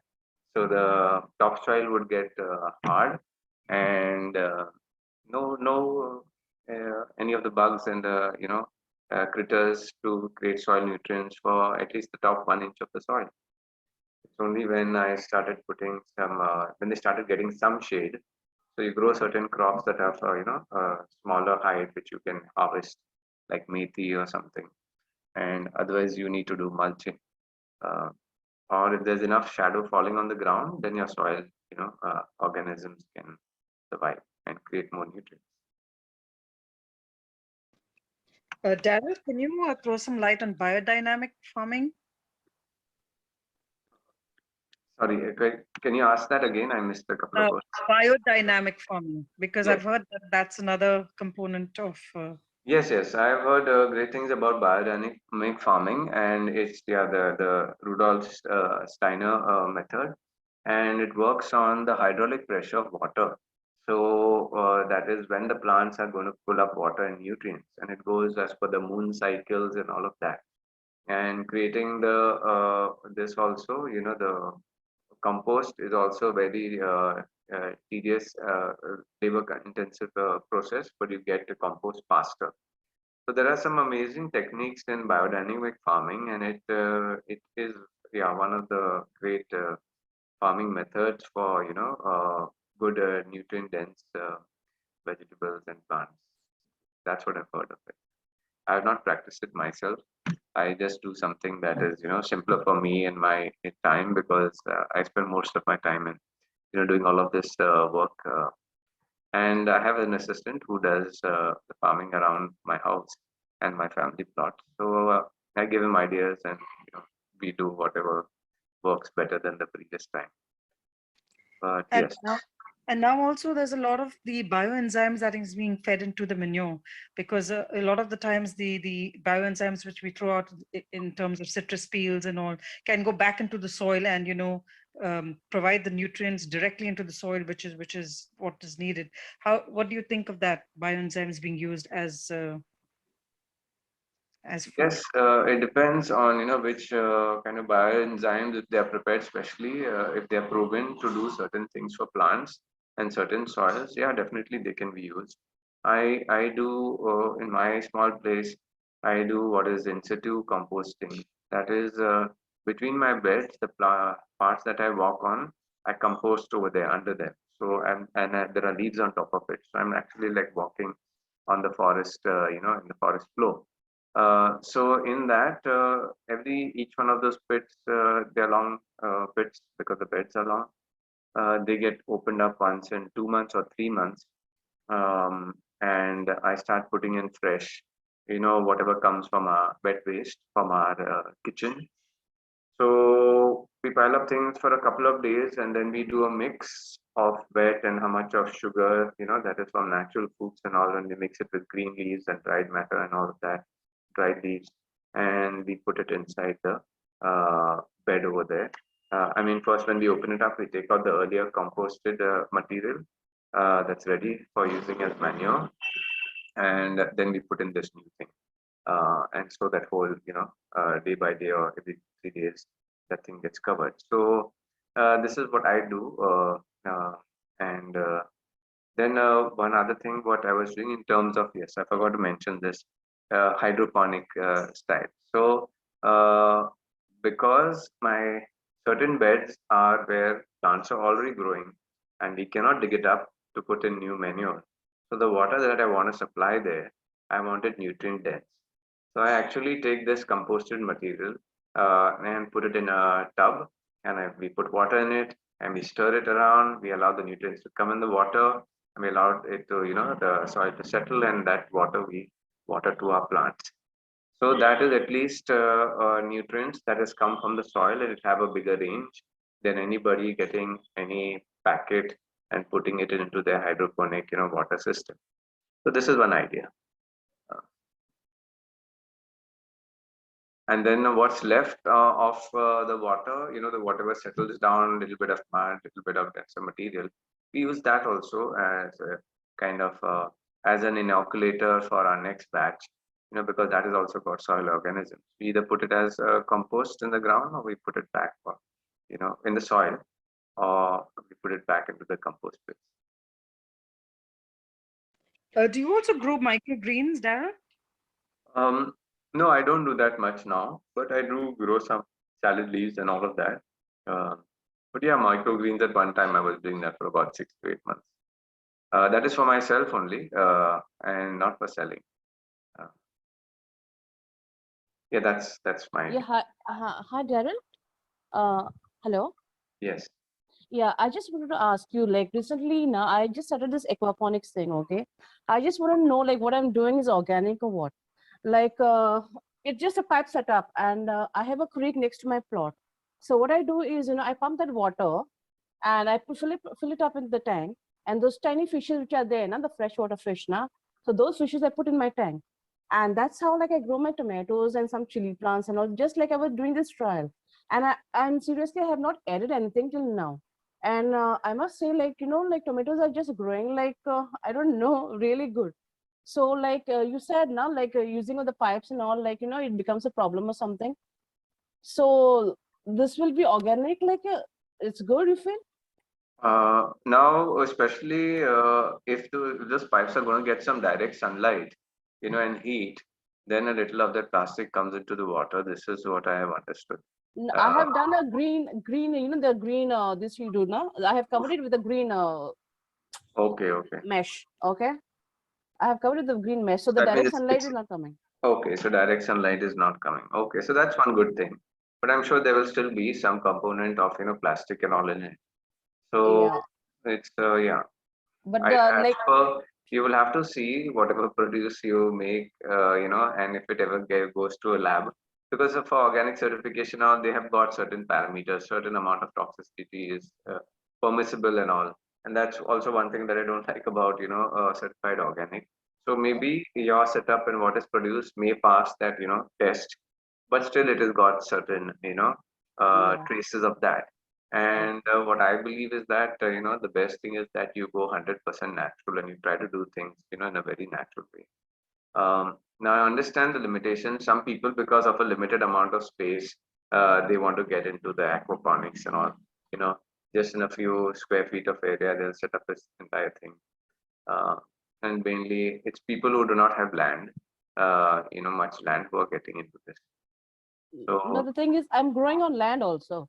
So okay, major part is like, I grow on land, but I just wanted to try something new. So I said, okay, I'll try with this hydroponic and aquaponic.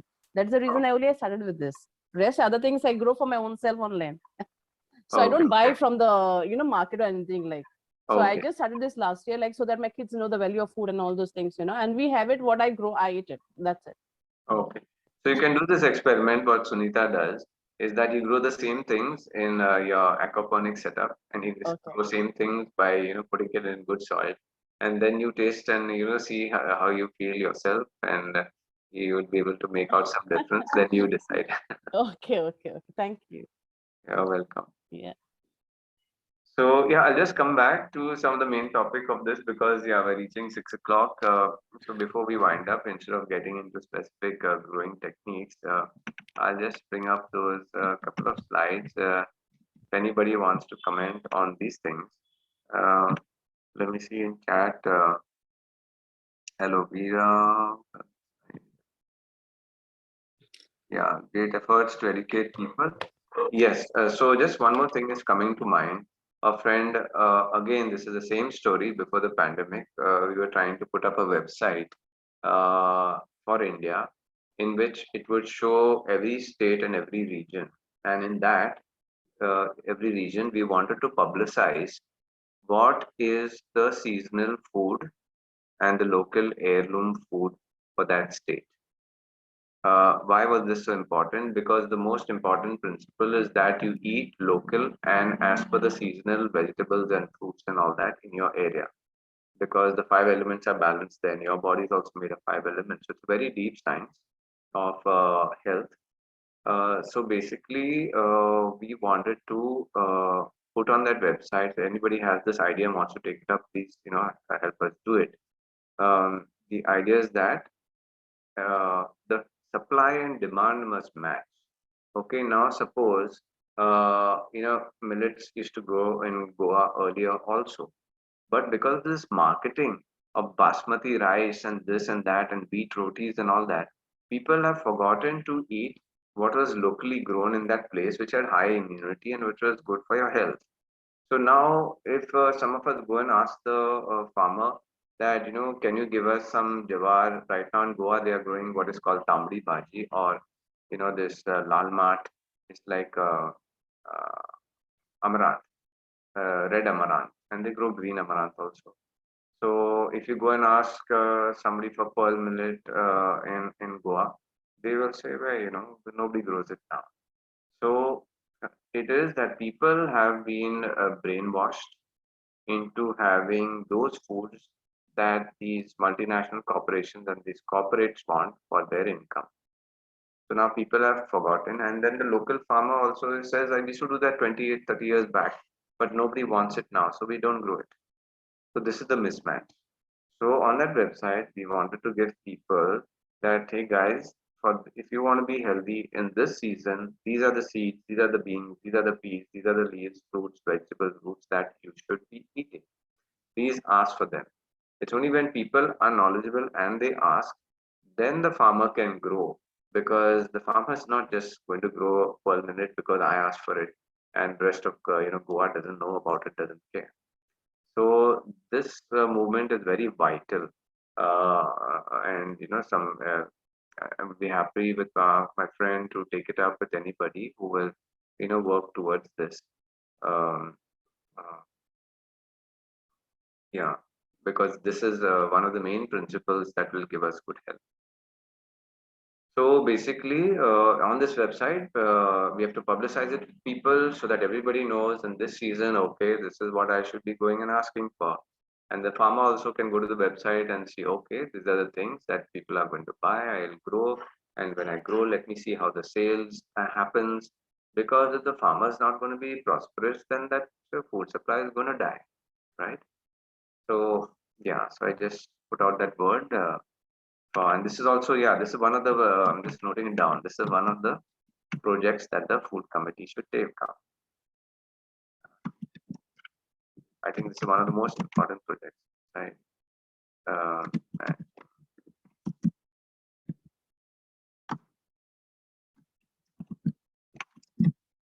Anybody else? Any more points?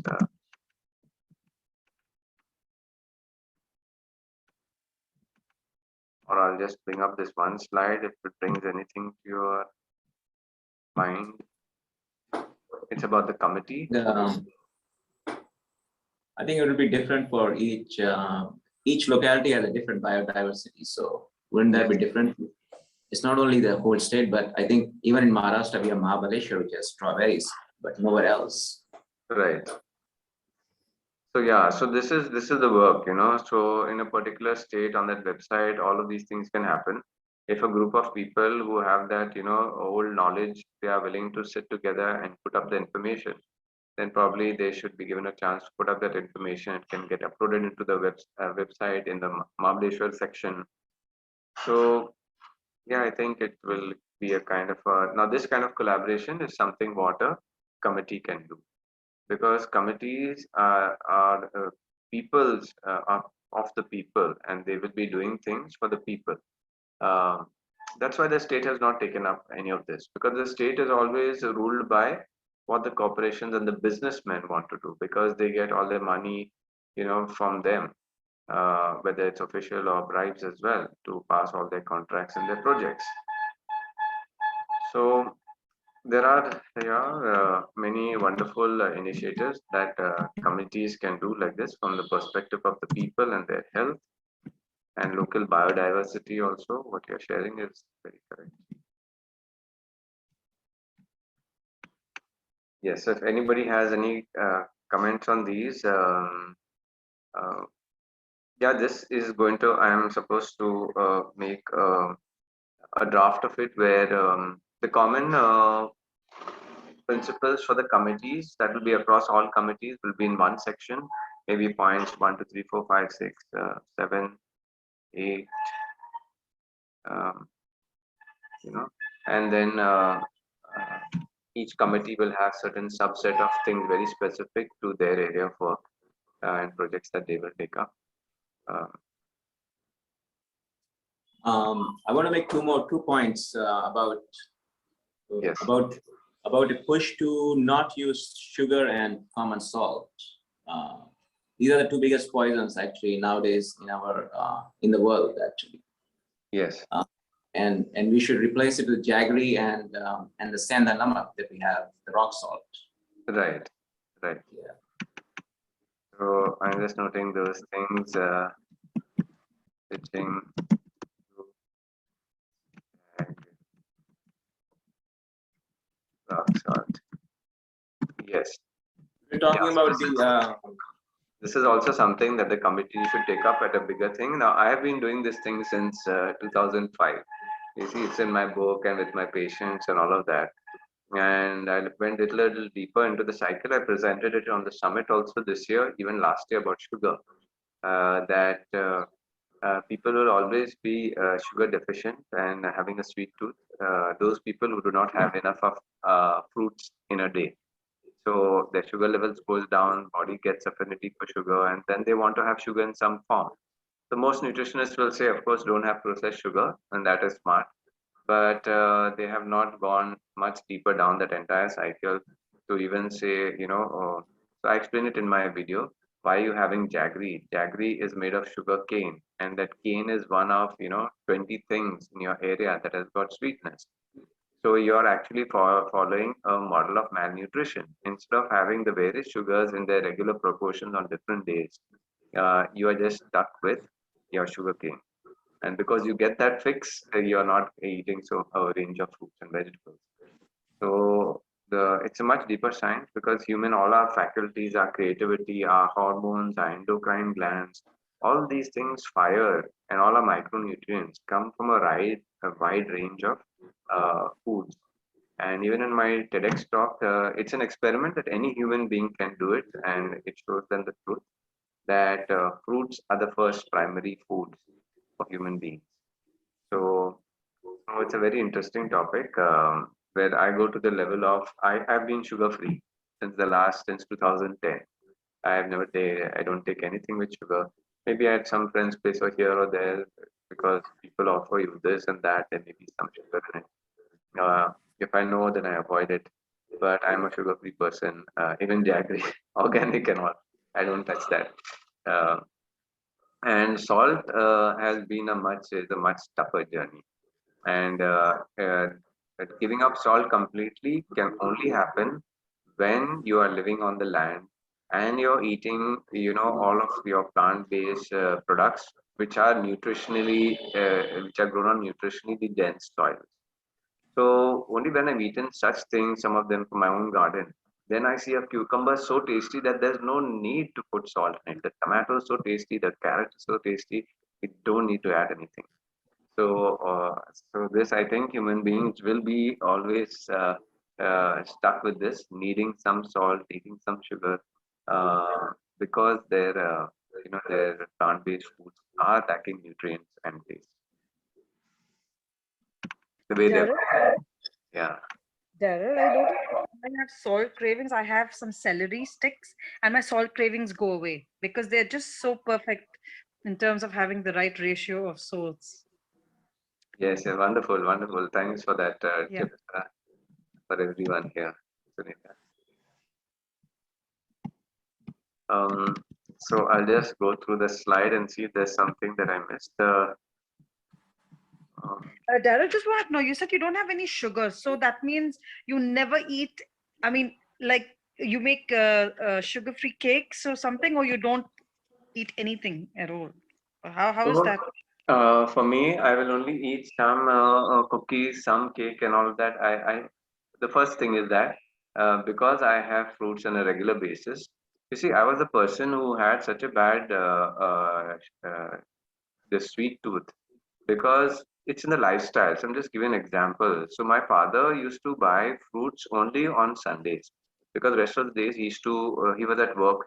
And as per him to buy fruits, it required he had to buy fruits and certain vegetables. He would require at least half an hour because his idea was he would go to one fruit guy and see how the apples look and how fresh the chicus look and the bananas look, then he'll go to another shop, because I have to go shopping with him later in life to help him carry his shopping bags. And then he would go to the second fruit guy, see the same things there. Then he would go around, buy some, at that time we were non-vegetarian, some meat, some stuff, pulses. Then again he would find another food guy. And after going to those 2, 3 guys, he would buy the chicus from A guy, he would buy bananas from B guy. Okay. So he needed time for that. So it would only happen in Sundays. And then the fruits would be there Monday, Tuesday. By Wednesday, we would finish the fruits. So we were not having fruits on Thursday, Friday, Saturday. So a lack of those. And sometimes they would get over by Sunday, Monday, Tuesday itself. So I started, I'm saying biologically, the body started having less of sugars. So I developed a sweet tooth to the extent that I was the guy after the, dinner party, and after the gulab jam bowl was had by everybody and all, especially parties in our house, I would, after the party, take it and, keep it in the fridge and cool it a little bit, and I used to drink that entire sugar syrup. So that is how sugar deprived I was. Then from that point, how did I become my body transition to become sugar free and not having a sweet tooth?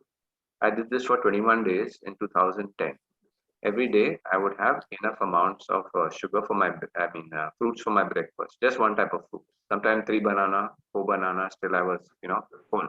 Then the next day I would have banana or I would have apple, and the third, fourth day I would have, rotate my fruits. And after 21, 22 days, I think the entire lifetime of natural sugars that were less in my body, they got full.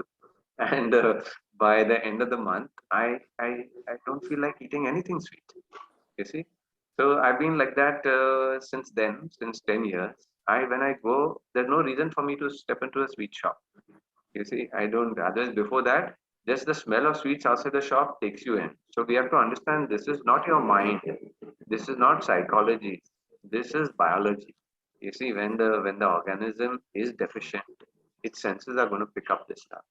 So right now, I have no need for cakes and cookies and all that. If somebody offers or wants to give me something that they've made, even my mom, she will make, for now for Christmas, she made certain things. Well, they know it clearly. I will have a cake or a cookie only if it has got some natural dry fruits in it. Even a dark chocolate and all that. It's for its sweetness, it's got to have cranberry, date, raisins, or whatever. I will never touch anything that has got processed sugar, because again, I'm sticking to the principle that a wide range of sugars. So even chocolate that always has organic jaggery. So that's nutrient deficiency for me. I'll pick up a chocolate with cranberries, then I'll pick up one with orange peel, then I'll pick up one with grapes, and then I'll pick up one with raisins. So I don't use any man-made form of sugar since 10 years. 11 years now, 2021. So no dates placed as well? No dates. I said dates and all, they can be. So dates can be there in the cookie, in the cake and all. Only natural dried fruits and all, I will have something like that. But because I have fruits on a regular basis, I don't even feel the need. That's what I'm saying. And this is a biology. Any human being who does this will come to the same body balance.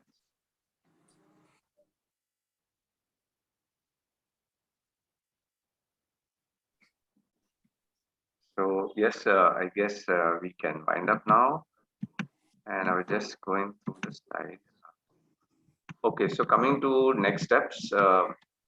Next steps are for everyone here to see in your city, village, state, who are the people who you think have done really good work in the area of natural food and farming, who have been the right educators, who have been the right growers, and start nominating them to be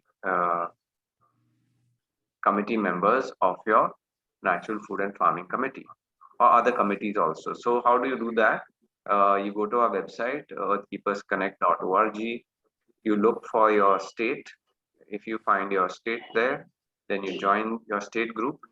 If you find your city group below your state, you click your city group. If you don't find your city group and you have at least 8 people in your city, you make the Telegram group yourself. Share this information with us in the main group of ours, Earthkeepers Connect. So when we get information and we look at that, then we will take your link and put it on our website. So anybody who comes again to the website next time will see that, oh, okay, there is this city as well, so I can join. So this is like a collaborative work that we do. And as I've been saying, if everybody doesn't participate, it's not going to happen. So you can have, things to look forward to if you participate. Everybody sits back, nothing much is going to happen, except for a few people trying to push the train. You see, it'll take a long time. Uh, so the thing is, yeah, you can make your city group if it's not there. And when you do nominations, you do the nomination at your state level. So you do it at the level of state of Goa, state of Uttar Pradesh, state of Haryana, state of you know Maharashtra, and you please see that this person also who you are nominating, let them also come into the group, let them also interact with other people. And then as these nominations start happening at the state level, right now I'm the admin for all 36 state groups that I've made in Telegram, but I've also put two more people in other states. So we'll slowly start increasing the number of state admins. Right now I'm just putting people who I know and trust, who have already been working with me, so I know that all their ideas and their lifestyle and their choices are green in health, food, farming, environment, sustainability, all of that. And uh, yeah, when you propose certain members at the state level, the state admins can have a look at them and start making these subcommittees, uh, which we will then publicize on our website, like I mentioned earlier. So that's the work for now. Wishing everybody all the best with it, and share your ideas on our main channel, Earthkeepers Connect, in Telegram, and would bring more people into this movement. Now, tomorrow's the date when I said I'm going to share the updated video that has got everything. Up to now, I've shared 3 videos of the New Earth Summit, but that is amazing learnings from the New Earth Summit, which showed the whole story of the problem and the solution. Then I did another video on how to connect like this on our website. And the third was on the integrative natural medicine committee. So now I'm combining all of them into a 2-hour video, which I will share, and that anybody in the world who looks at it, they will understand the complete story and design of what we're doing. And just watching that video will inspire people and they can come into the group. So I will share that in a couple of days and request all of you to see it, comment on it. If you have questions, questions always give us a chance to put in more information. And I will keep on updating that video so it becomes a more deeper, meaningful, and informative video. So much so that people really understand, okay, this is the problem, this is the solution, and this is how it's to be operated. So it makes sense to me. And yes, I want to be in and be part of this. Okay, so that's how it will happen. Daryl, I just want to ask you one thing on with regards to the you said in Goa there used to be millets once upon a time being grown very frequently, and now it's not the case. No, can you say that a little louder? Maybe my volume is low. What I said is in Goa you mentioned that millets used to be grown very frequently once upon a time. No, not very frequently, but yes, we used to have more millets earlier than what we have now. Yeah, So now we how are you going to get that back? Because it's the most nutrient dense grain outperform any other grain in the world, and yet very little is known and very little Indians are actually supporting it. So it's so sad that only 2 major grains are well known. If you ask any Indian, they talk about jawar and bajra, but they forget that there's brown top, and then there's besides the ragi, and then there's right. So I'll just share the name of the list, of these millets that I had been selling on the Earthkeepers market. This is for people to know and ask for it, because I started getting them from the organic farmers in south of India, Bangalore and all, who were under the training of Dr. Khaidar Wali. And I had gotten this brown top millet, barnyard millet, foxtail millet, then the last was little millet, and from other places also I was doing green millet, then proso millet, then of course amaranth, quinoa. So I was doing almost like 8 or 10 millets at one time on the market.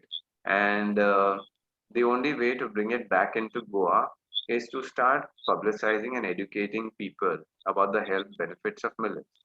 And I've done that a couple of times, but I think more videos, more education, and especially the health benefits, or maybe I'll talk to Dr. Khaider Wali and understand the entire system of how they market millets Yes, to people and to the farmers, and that's how we can bring it back into Goa. because I met Dr. While he was here in Dubai, and I'm part of his one of his groups where he himself is there.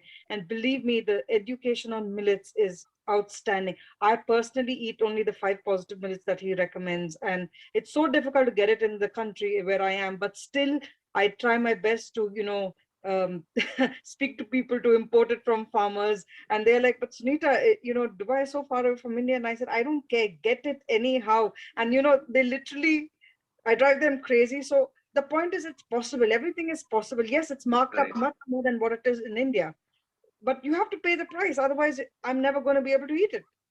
right, right, But it's sad that Indians, when I talk to a lot of the Indians, whether they are in India, they say, no, ragi, we know only ragi and we know only bajra and jawar. And I'm like, but they are not even the positive millet. They're not even the ones that he recommends. The 5 major ones that he recommends is kodo, millet, barnyard, little, and brown top. brown And top. and that is known not only to reverse cancers, but reverse literally every disease in the world.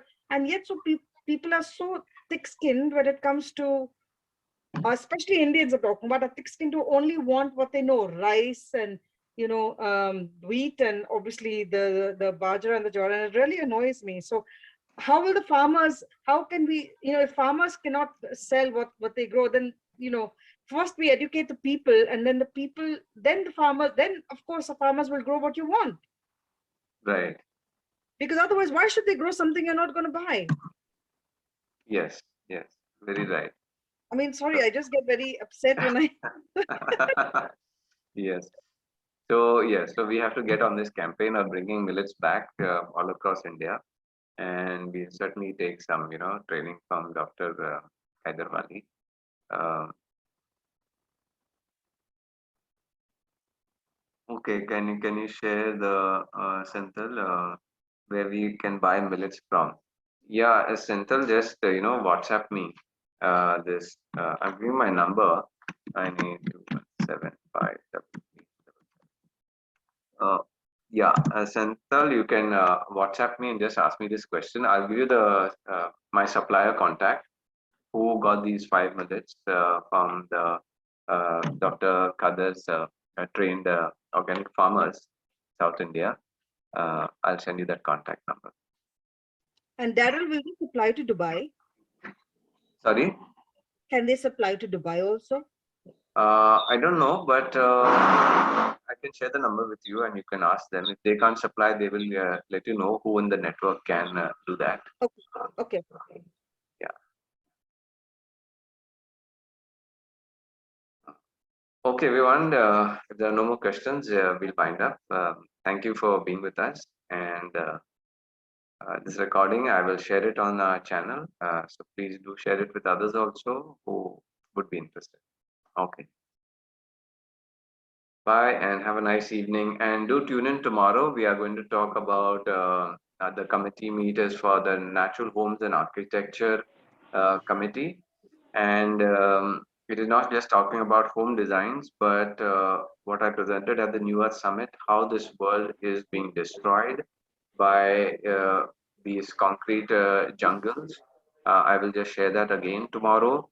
And it is each one of us, when each one of us makes the correct choice of a natural living habitat, only then this planet can be saved. Okay, so please join us tomorrow. And today's invite, you would have seen the second part of the invite is the link for tomorrow's webinar as well. So please join us, and yeah, let's take this forward. And next, I'm taking a break for 31st and 1st of 31st December and 1st of Jan. I know nobody is going to come online and do anything. So look forward to the next, webinar or meeting on 2nd. Yeah, I will share that in our group. Yeah, bye and have a good evening. Thanks, Daryl. Good night, everybody. Good night. Good night. And yes, see you in the new year. So happy new year to everyone. Happy New Year. Okay, those who, I mean, yeah, those who will not be coming on tomorrow. I am excited about the new year. So want to wish you all in advance. Bye-bye. Happy New Year. Bye-bye. Bye.